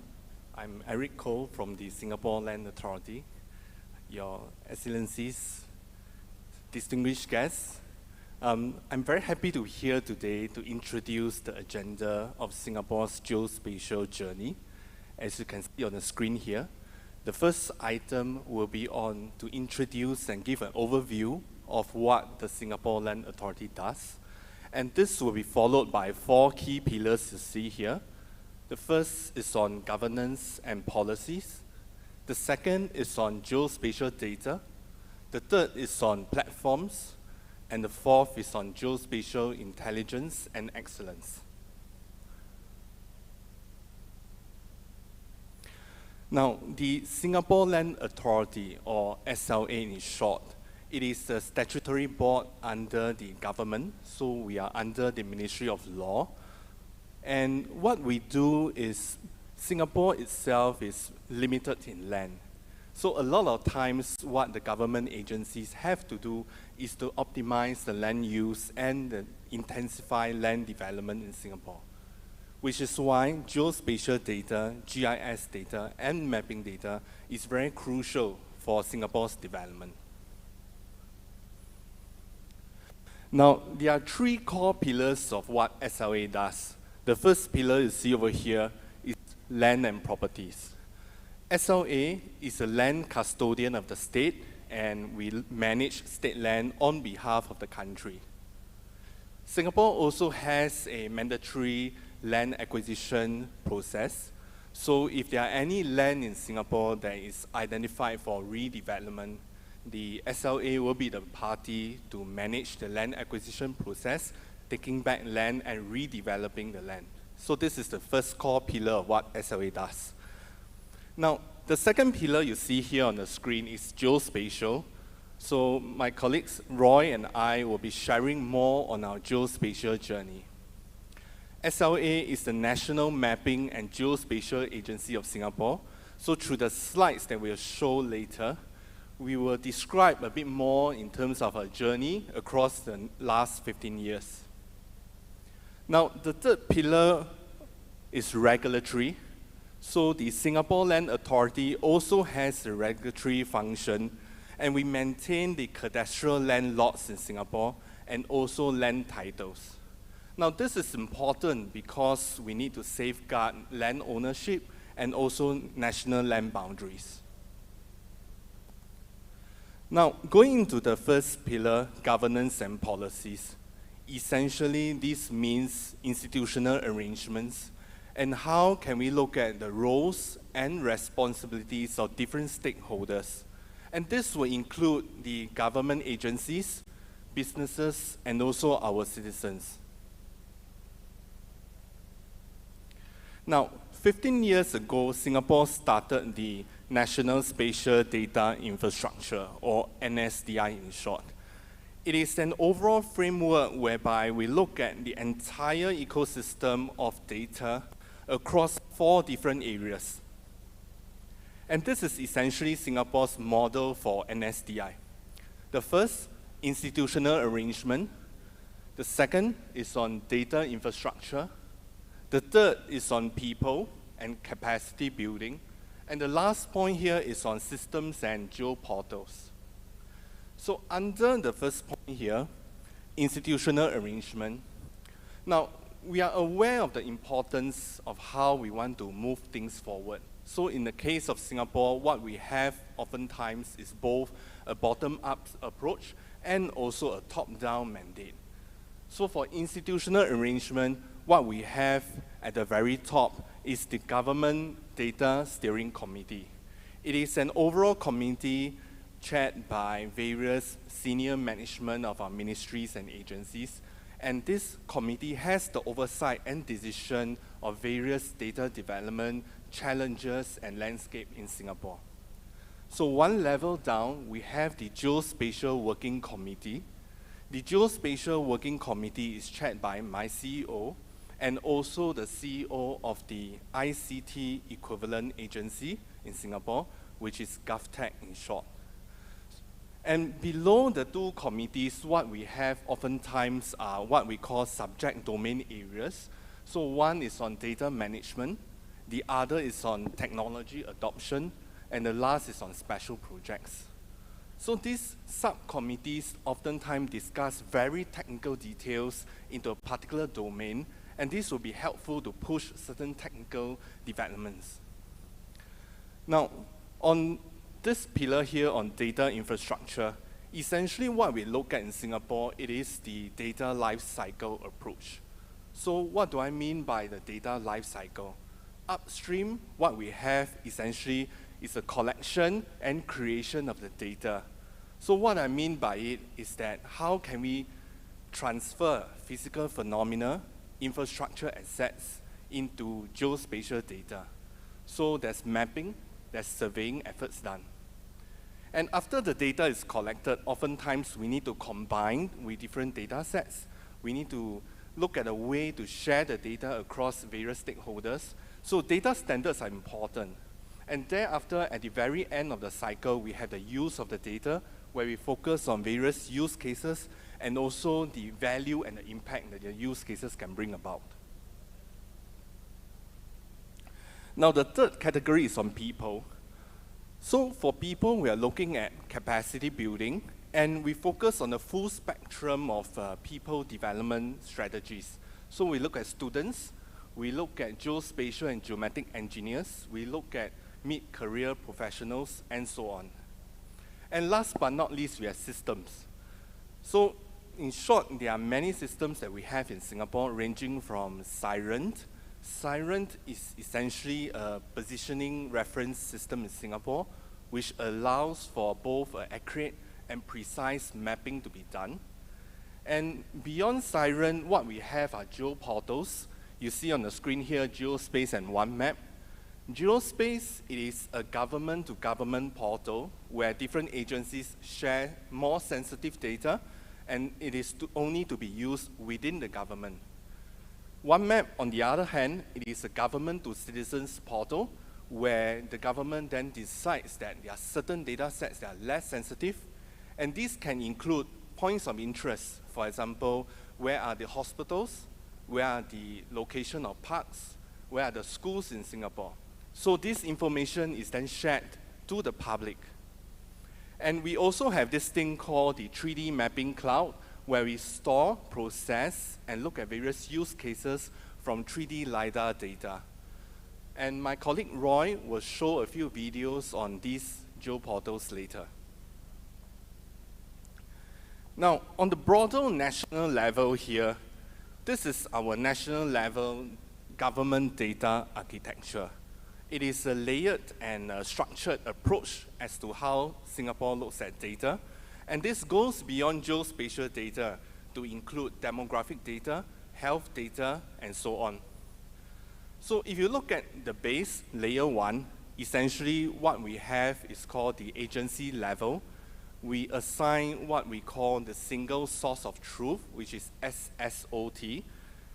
You would then call it a data custodian. So for the data custodian, what they're responsible to do is to gather and make sure the quality of the data under their charge is shared for use.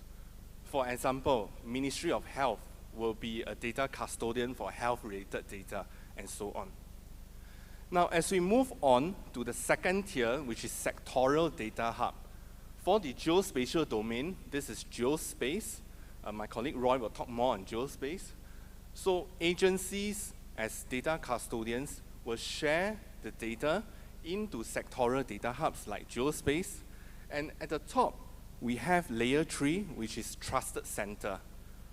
Now, under the geospatial domain, SLA is the Geospatial Trusted Center. So what we do is that we have the oversight of all the geospatial-related development, and we help to then gather different agencies and stakeholders into moving towards new initiatives for the geospatial domain. Now, as I earlier mentioned, things in Singapore didn't move instantaneously. It's not across 1 year. So we have spent around 15 years, as you can see over the chart here, to develop, to gather data, to establish policies, set up various geoportals. It is not done within 1 year or two. It's a constant effort, and we are still improving, and we are definitely not the best in the world. Now, on this slide, there are 3 key fundamental points I'd like to highlight. The first point is that a lot of times when we look at geospatial initiatives, we need senior management's buy-in. We need mindset change. We need people to see that there's a value in creating data, in gathering, combining data, and also in using data to produce some insights. So that is foremost important point. Now, the second point I want to make is that investments and funding is definitely important. We can't do anything without money. A lot of things need to be maintained in terms of data, databases, data capture, and we need to also invest in manpower, which is my third point. My third point is that people, we need people not just technically trained, but we need them to have the passion into wanting to do good for the nation in the geospatial sense.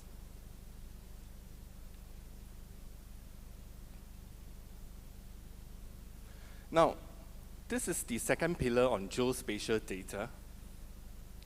Singapore adopts international standards.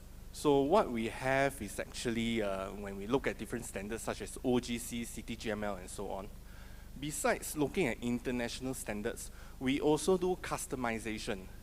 In Singapore's context, from what we understand in the industry, there's oftentimes a need to have what we call the underground utility survey standards.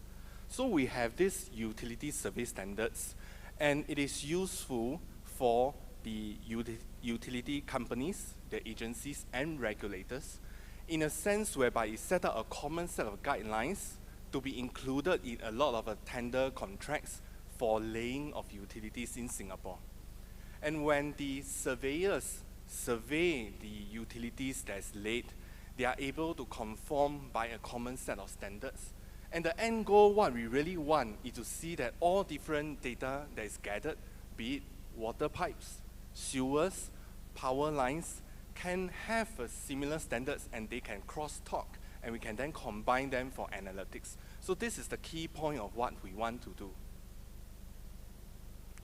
Now, fundamental data sets.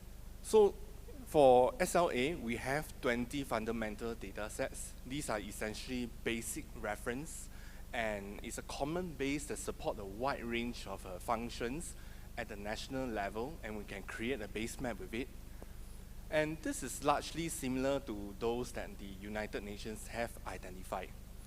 Now, the key point about why do we need fundamental data sets is that we need something of a common language to talk across agencies. And also the key principles, as you see over there, fundamental data sets needs to be authoritative, the data needs to be accurate and needs to be accessible. Now with this, I will move on to the 3D data, and I'll invite my colleague Roy on stage. Thank you.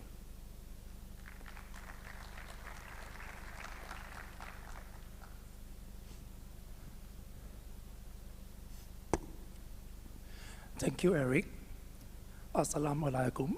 Good afternoon, Excellencies and distinguished guests. I'm Roy from the Singapore Land Authority. So allow me to continue to bring you through our geospatial journey. From 2D to 3D, this slide here shows an overview of our national mapping program. So with the principle of develop once, used by many, SLA is the lead agency in collecting 3D information and sharing this information for other agencies to use for their own applications. This will bring cost effectiveness to the whole of government. So under our mapping program, there are two different campaigns. The first one, aerial mapping. The second one, mobile mapping. So in 2014, we did our first national aerial mapping program, followed by in 2015, we did the first mobile mapping program. So over the next few slides, I'll be sharing with you what do we exactly do in these two campaigns. For the aerial mapping program, we actually fly a plane across the whole city, capturing aerial images and aerial LiDAR. So I'm going to show you a video here to explain the process of the aerial mapping. Please enjoy.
So moving on to our mobile mapping campaign, we use a LiDAR sensor to mount it on a street vehicle, and we drove this vehicle across all public streets in Singapore, covering about 5,500 kilometers of public streets.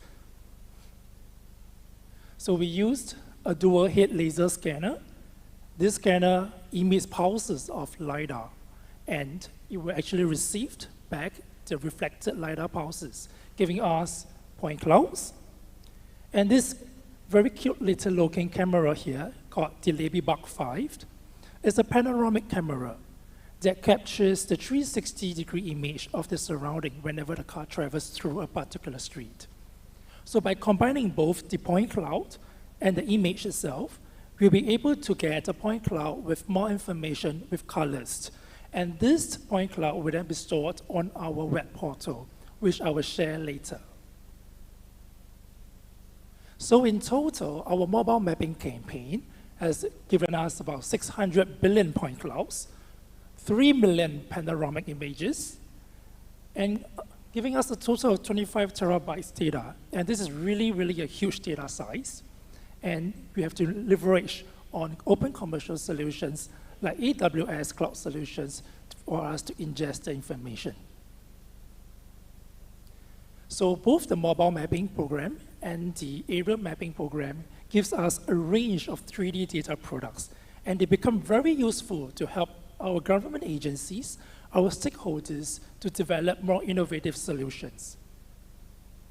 So enjoying this video, you will be able to see more digital twin use cases.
So these are some examples of how we've been using our 3D data.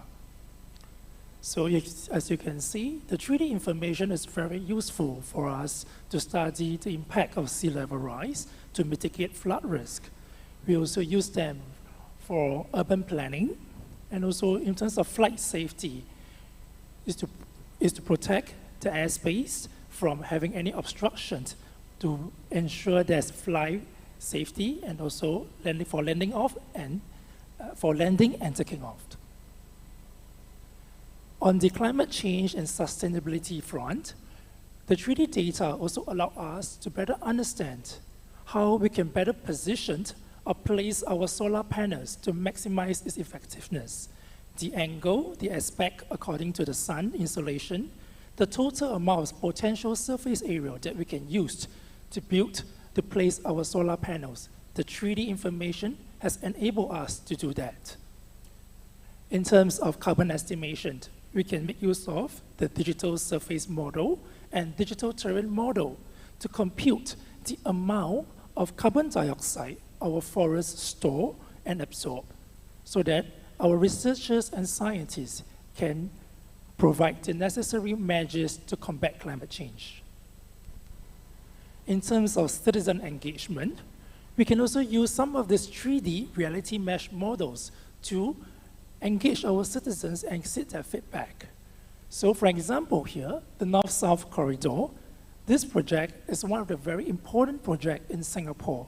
It aims to improve connectivity between the north and south of the city. So through this project itself, our Land Transport Authority colleagues have used our models to help citizens better visualize what are some of the end products with the construction of the North-South Corridor. Another case in point is where our SLA land operations colleagues uses the models to engage participants who are involved in this competition. So this competition here seeks the participation of the public to contribute ideas in terms of how they could redevelop a particular area in Singapore. So these models here is actually very helpful because this competition was done during the pandemic, and in order to reduce the need to meet physically, these models and this platform allows us to share this information with their participants to better visualize how they could contribute ideas. So please enjoy this video.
All right, so moving on, I've come to the third pillar, platforms.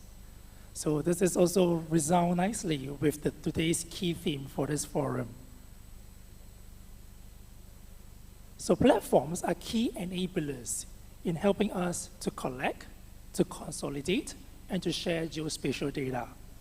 In SLA, we have a range of systems, and I've chosen to highlight these 4 systems today.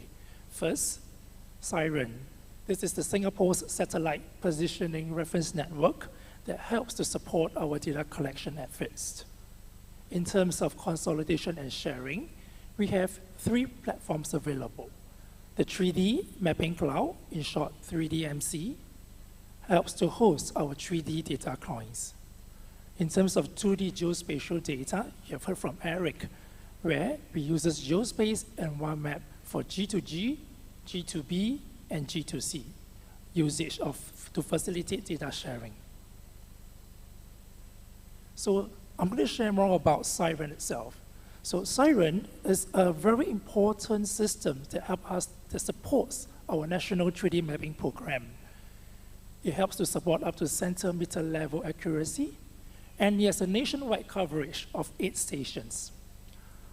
In 2015, we have also enhanced it to receive signals from the other constellations, including such as GLONASS, Beidou, and Galileo. And SIREN is not only used to support our 3D mapping program, but it supports multiple other applications, such as for asset management, geomatics engineering, for intelligent transport systems like AV, autonomous vehicles, fleet management. In terms of monitoring, it can also be used to monitor structural deformations, tectonic plate movements. So here is an example where one of our public agencies, the research agency in Singapore, uses our real-time monitoring capabilities through SIREN to make sure that construction is done safely on site, such that during the construction process, the construction activities won't affect into the restricted airspace, causing a hazard to the city. So these are some examples of our current uses of SIREN, stretching across from public service, technology and solution integrators, construction and engineering, and even for research and academics is heavily utilized. Next up, I'm going to move on to share more about our 3D mapping cloud platform, known as 3DMC.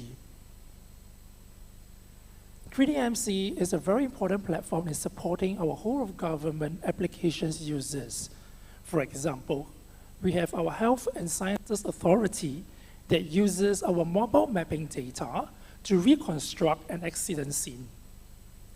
Our SLA colleagues also uses the data to first identify key areas that has been shown where there's encroachment into state land. This will then help us to narrow down sites and then send officers down on site to immediately rectify the issue, helping us to save more manpower cost. Another example here is our National Parks Board, where it manages all nature-based N3s in Singapore. So our NParks colleagues have used our mobile data coupled with algorithms to easily identify sites where the trees have an overgrown of crown size or blocking particular signages. In other words, this also helps to translate into more manpower efficiency, because now they can directly send officers down to a particular site without having to inspect a few million trees in Singapore. So next up, I'm going to show another video again, but we will explain more what you can do on this 3DMC web portal. Situation awareness. The point clouds can be displayed based on distance and your view depth adjusted accordingly. The different colors indicate the distance interval. Similarly, it can also be displayed by height intervals.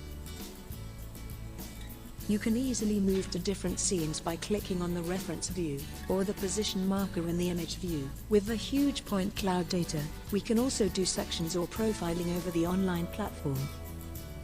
We can view the profile at prescribed intervals.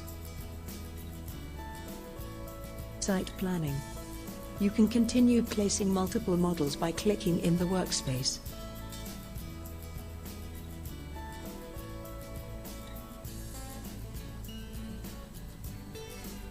You can also do measurements from your planning. To do so, open the Measure tool from the sidebar. In this case, we select distance in XYZ to find out the distance between the placed trees, and the distance between the placed tree and bench. We can also determine the distance of the model to the real-world feature. Measurement. You can perform different distance and line measurements between points.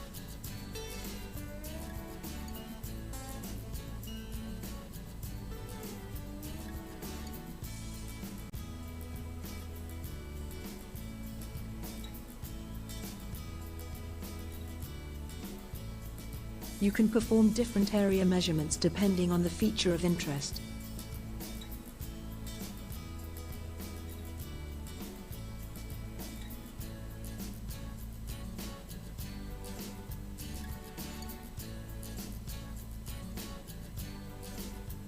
Feature extraction. Start the feature extraction by selecting the Measure tool. Since we are extracting the road edge, we will select Line to start extracting the line feature. You can move to the next scene by clicking the blue position marker in the workspace and continue the extraction at regular interval selection or salient location. When the extraction is done, stop the measuring and save the measurement for feature export. Give the saved measurement a code and comment. Start a new feature extraction by clicking in the workspace the start of the feature to extract. Stop measuring and select Download KML to export extracted features. When the import is complete, the features are added as new polyline into your GIS. Regulatory. Verify with what was submitted by the applicant. Various structures such as overhead bridge, sheltered linkways can be determined from direct measurement on the platform. The clearance of tree or other objects to feature of interest such as footpath can also be measured off 3DMC easily. Integration.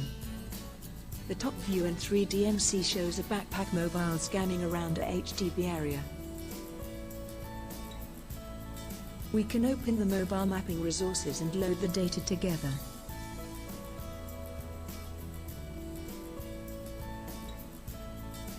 In this video, the street mobile mapping point cloud are in grey. Switching to 3D view let users see and work with the integrated point clouds. The integration of different sources of data helps provide a more holistic view of the site and allows viewing from different perspectives. In this case, the street mobile mapping point cloud are displayed in grey and the backpack mapping data in multicolor intensity view, helps provide a complete environment for planning and visualization.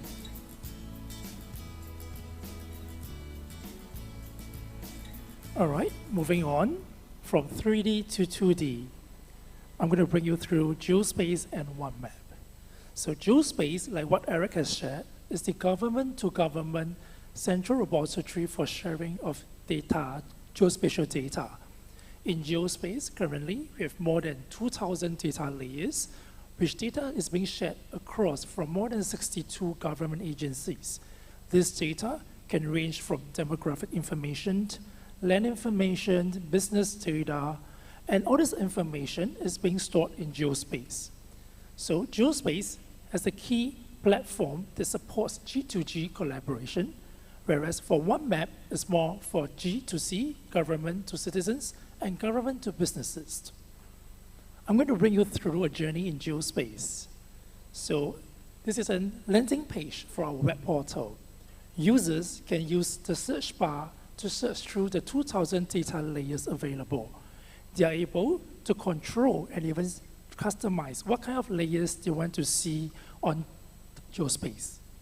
Of course, if users are not able to find a particular piece of data that they want, they can make use of this button here, the data request mechanism, to request for data sets that is currently not available in geospace.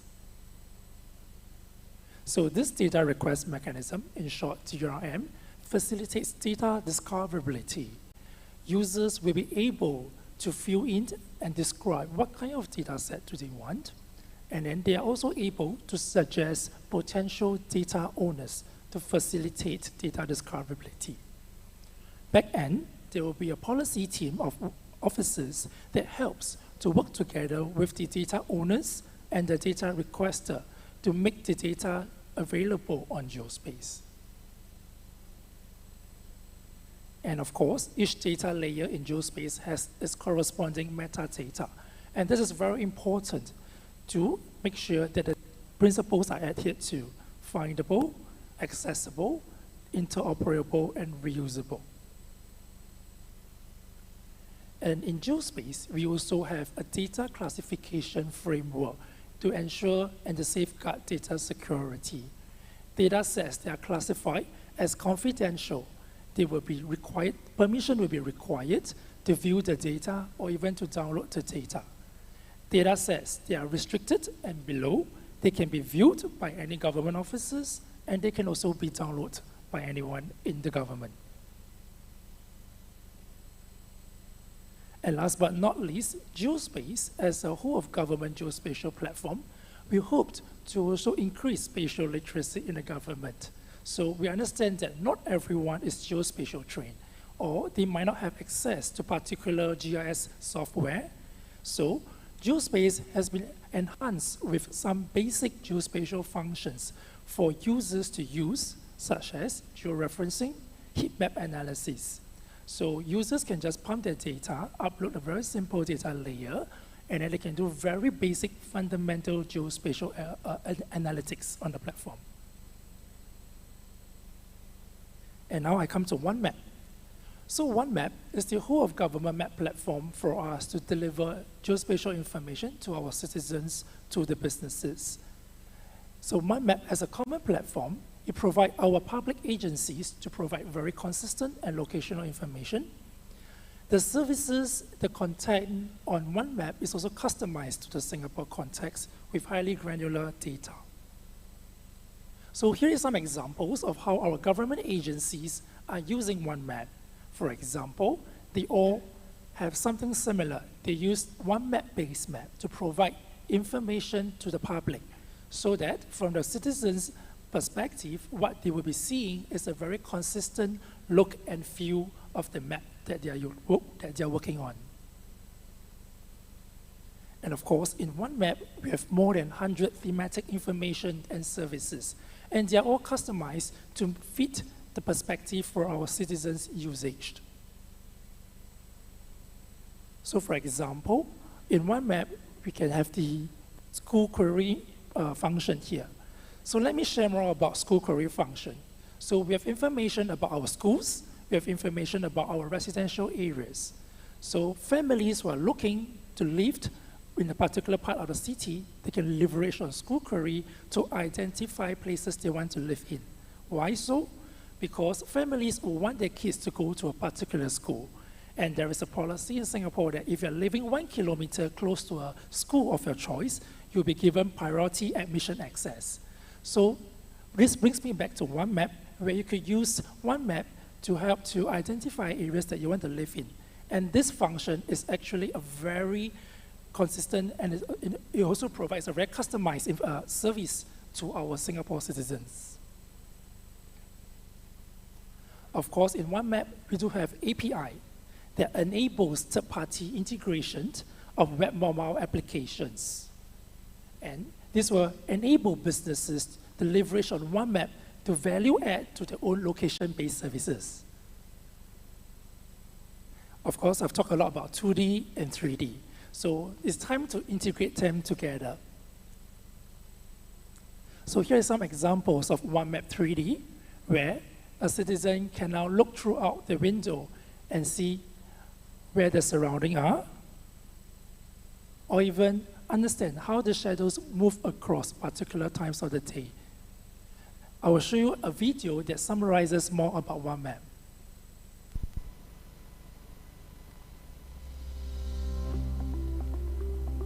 A great city is one that is accessible, convenient, and safe.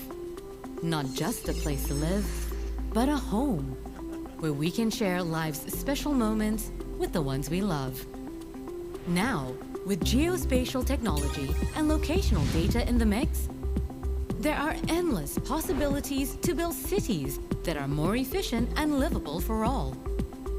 Whether we know it or not, most of us are already living geo-enabled lives.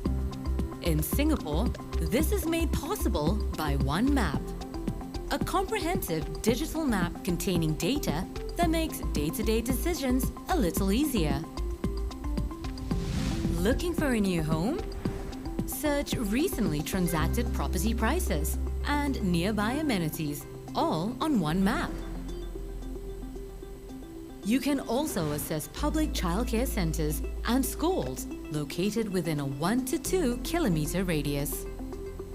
Finding the perfect place to live, work, and play has never been easier.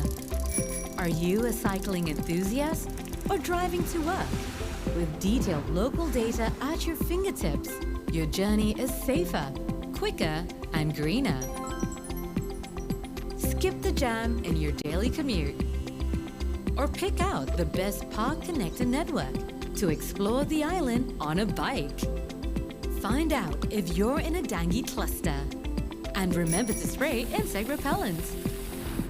A great city is the product of many hands working together. With geo-enabled services, it's now possible to improve your neighborhood anytime, anywhere. Report hygiene, safety, or maintenance issues, and geotag your location.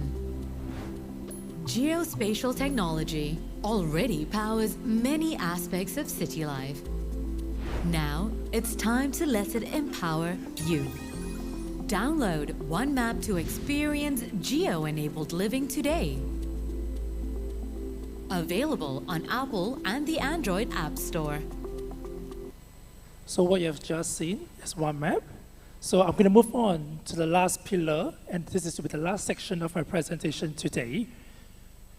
OneMap, Geospace, 3DMC, Siren, they are fruits of our years of innovation and research efforts. So other than just having policies, having platforms, having the right data, there's one key component and ingredient that cannot be left out, which is to embrace the culture of innovation and to work together with our stakeholders to build and deepen geospatial capabilities. How do we do that? Partnerships. We work with the government, industry, academics, and potentially citizens to look for new solutions every day. I'd like to show an example here how we work with the industry, the OneMap GPT Challenge, where we leverage geospatial tech and AI technology, bringing them together to look for solutions to help OneMap users create personalized information and increase the use of OneMap data. Here's an example. The user speaks or types into OneMap, and back end, there'll be large language models processing, and it will actually present the solutions or your answers in a map-based outcome. Moving on, we have been talking about above ground, We are also working on researching into the underground. As Dr. Victor Koh has shared, Singapore is a land scarce city. So how can we better maximize the use of underground mapping and our underground spaces for effective land use administration? So these are some very important reasons why we need to go underground. The existing data is not of great quality. There's a lot of more work that we need to do to also improve our capabilities in mapping underground and also increase the talent pool for surveyors' capabilities. So here's a video of Digital Underground.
And in terms of climate change efforts, we have also been using our Siren data, Earth observation information to help manage our land with respect to the rising sea levels.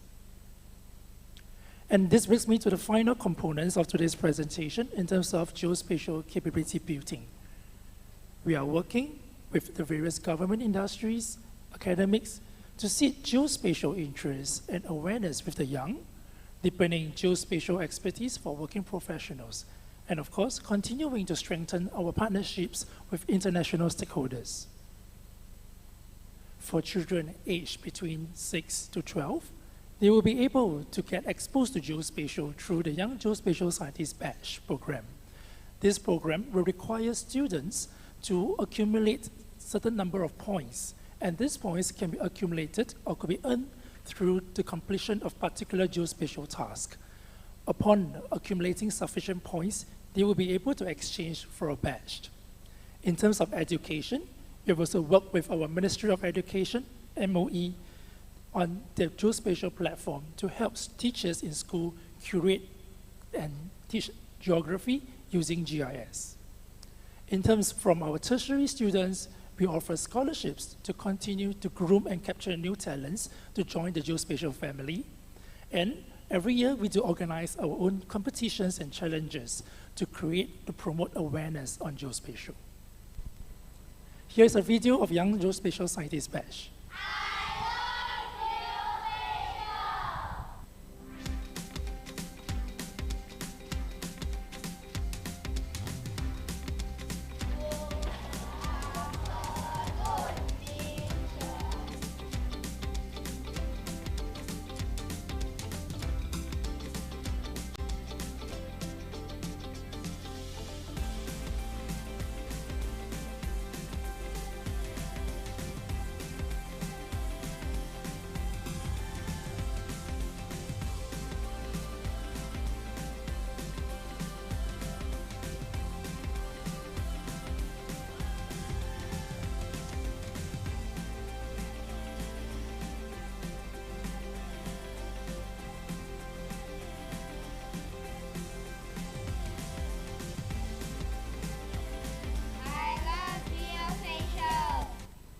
Moving on, geospatial capability with the working professionals.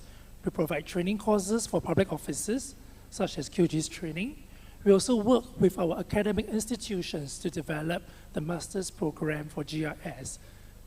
Of course, recently, we just signed a memorandum of understanding with the NUS the School of Continuing and Lifelong Education, to create new professional certification for working professionals to take on. And finally, on the international stage, SLA is also actively involved in encouraging the conversations of using geospatial information technology through the UN GGIM expert group on land administration and management to encourage conversations on using geospatial to improve the legality for land legality for citizens' rights. Of course, in terms of working with the industry, we have GeoConnect Asia, where we work with business governments, not-for-profit sectors within the Southeast Asia region to come together to share new ideas and new technology for geospatial. In terms of our Young Regional Geospatial Forum efforts, we also hoped to reach out to younger students, younger working professionals to come together to share a collective mindshare and share their ideas in terms of how they could improve geospatial over the region. And finally, we do work with our Ministry of Foreign Affairs, with the World Bank, to design and curate geospatial training programs for international delegates.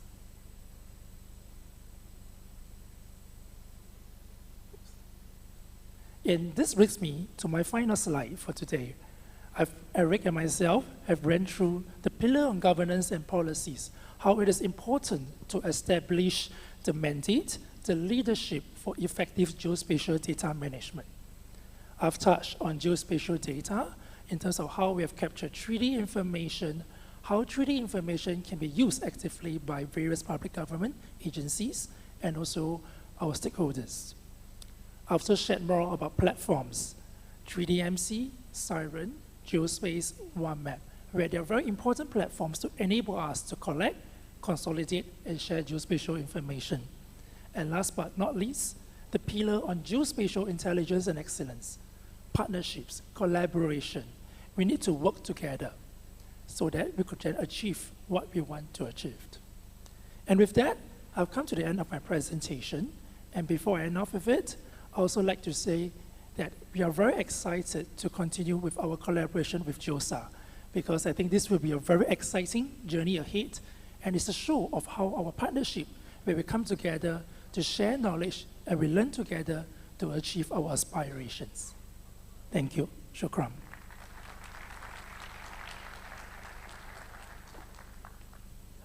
Thank you very much, Mr. Roy, Mr. Eric, and of course, Dr. Victor, for this very thorough and informative presentation for today.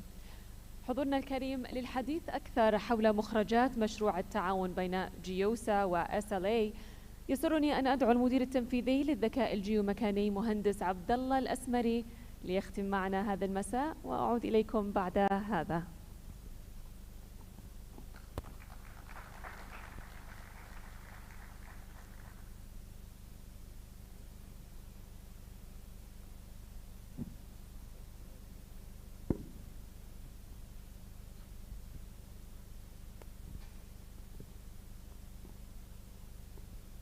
السلام عليكم.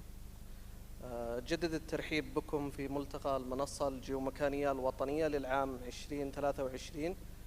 اسمحوا لي من خلال هذا العرض تلخيص أهم الأهداف الرئيسية والمخرجات المتوقعة لمشروع التعاون بين الهيئة العامة للمساحة والمعلومات الجيومكانية وهيئة الأراضي السنغافورية.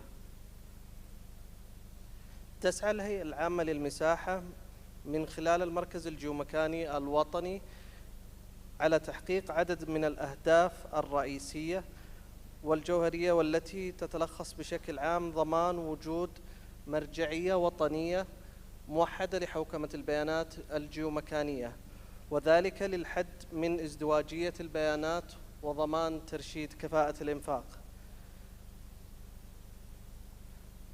بالإضافة إلى ذلك وضع ضوابط ومعايير من شأنها ضمان وسلامة التشغيل البيني للبيانات الجيومكانية الوطنية، كذلك تنظيم آلية واضحة ومعتمدة لجميع البيانات الجيومكانية الوطنية ومحافظة عليها من أجل النشر وقابلية نشرها عبر بوابة سهلة الاستخدام.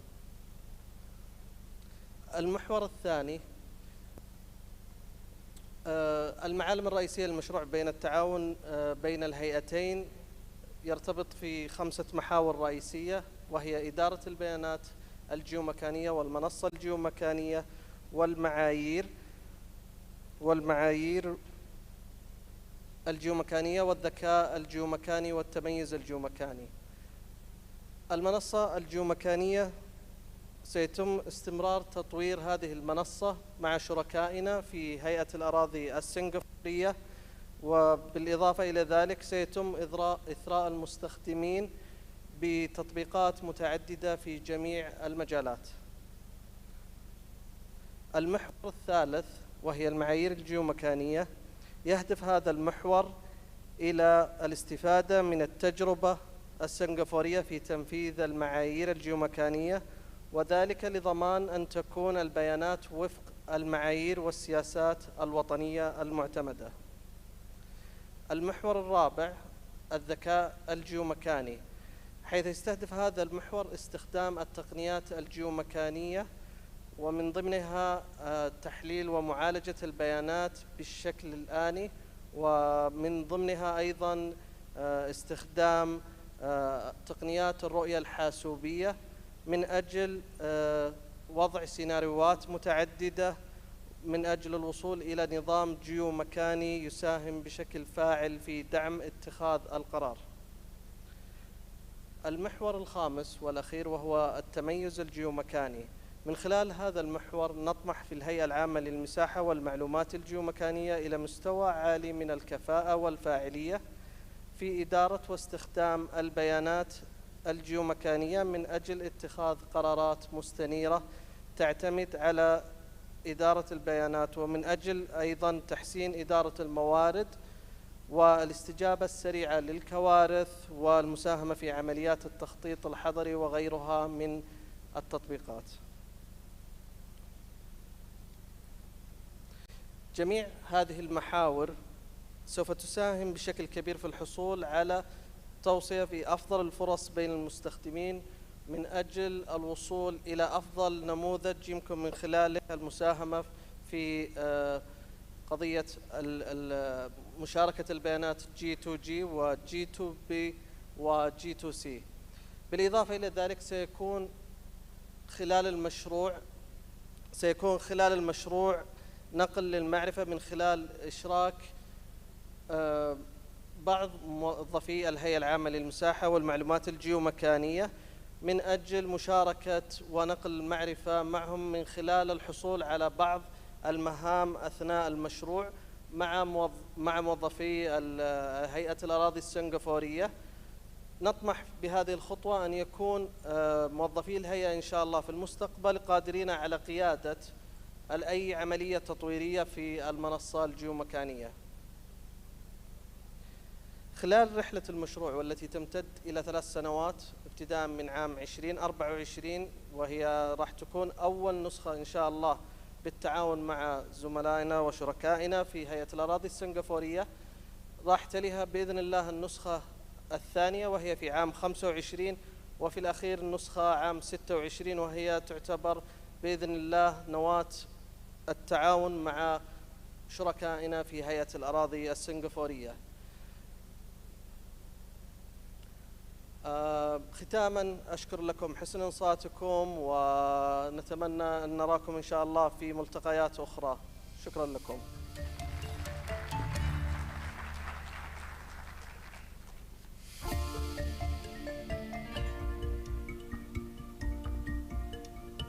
شكرا لك مهندس عبد الله على هذا العرض الوافي. قبل الختام حضورنا الكريم، يسرني أن أدعو مجددا رئيس الهيئة العامة للمساحة والمعلومات الجيومكانية دكتور محمد الصايل، وأدعو المدير التنفيذي للمساحة والجيوماتكس SLA دكتور فيكتور كو. Please join us on stage. دكتور محمد تفضل معنا إذا تكرمت.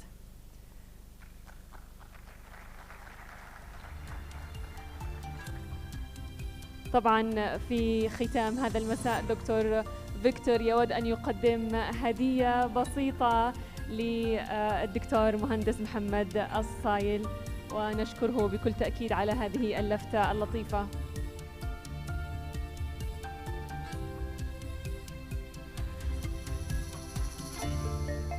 Thank you so much, Dr. Victor. We are very happy to have you, and thank you for this kind gesture.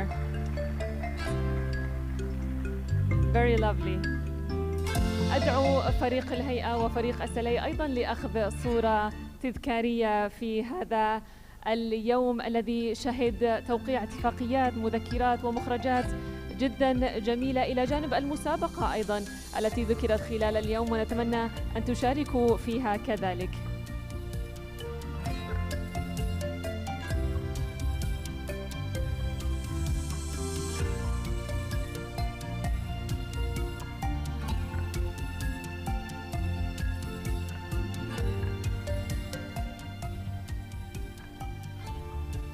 Thank you very much, Dr. Victor.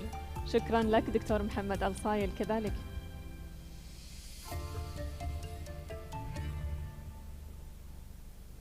الصورة التذكارية الآن.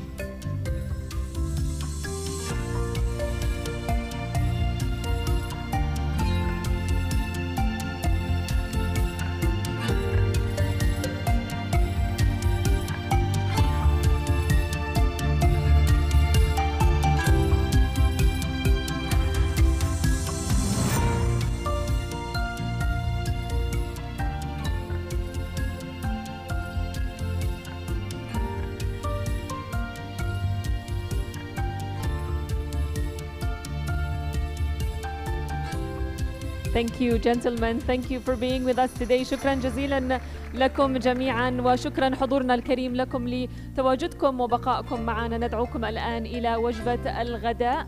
نتمنى لكم وجبة هنية ومساء سعيدا. دمتم بخير.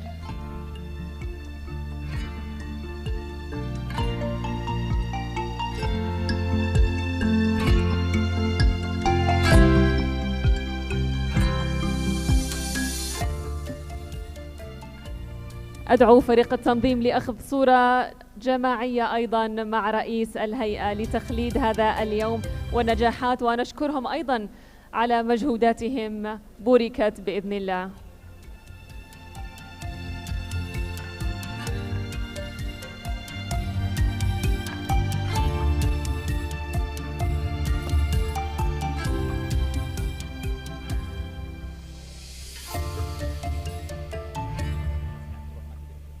حضورنا الكريم، أجدد الدعوة لوجبة الغداء هنا في القاعة المجاورة للقاعة هذه، من هذه الأبواب على يساري وعلى يمناكم. تفضلوا على وجبة الغداء، غداء هنياً.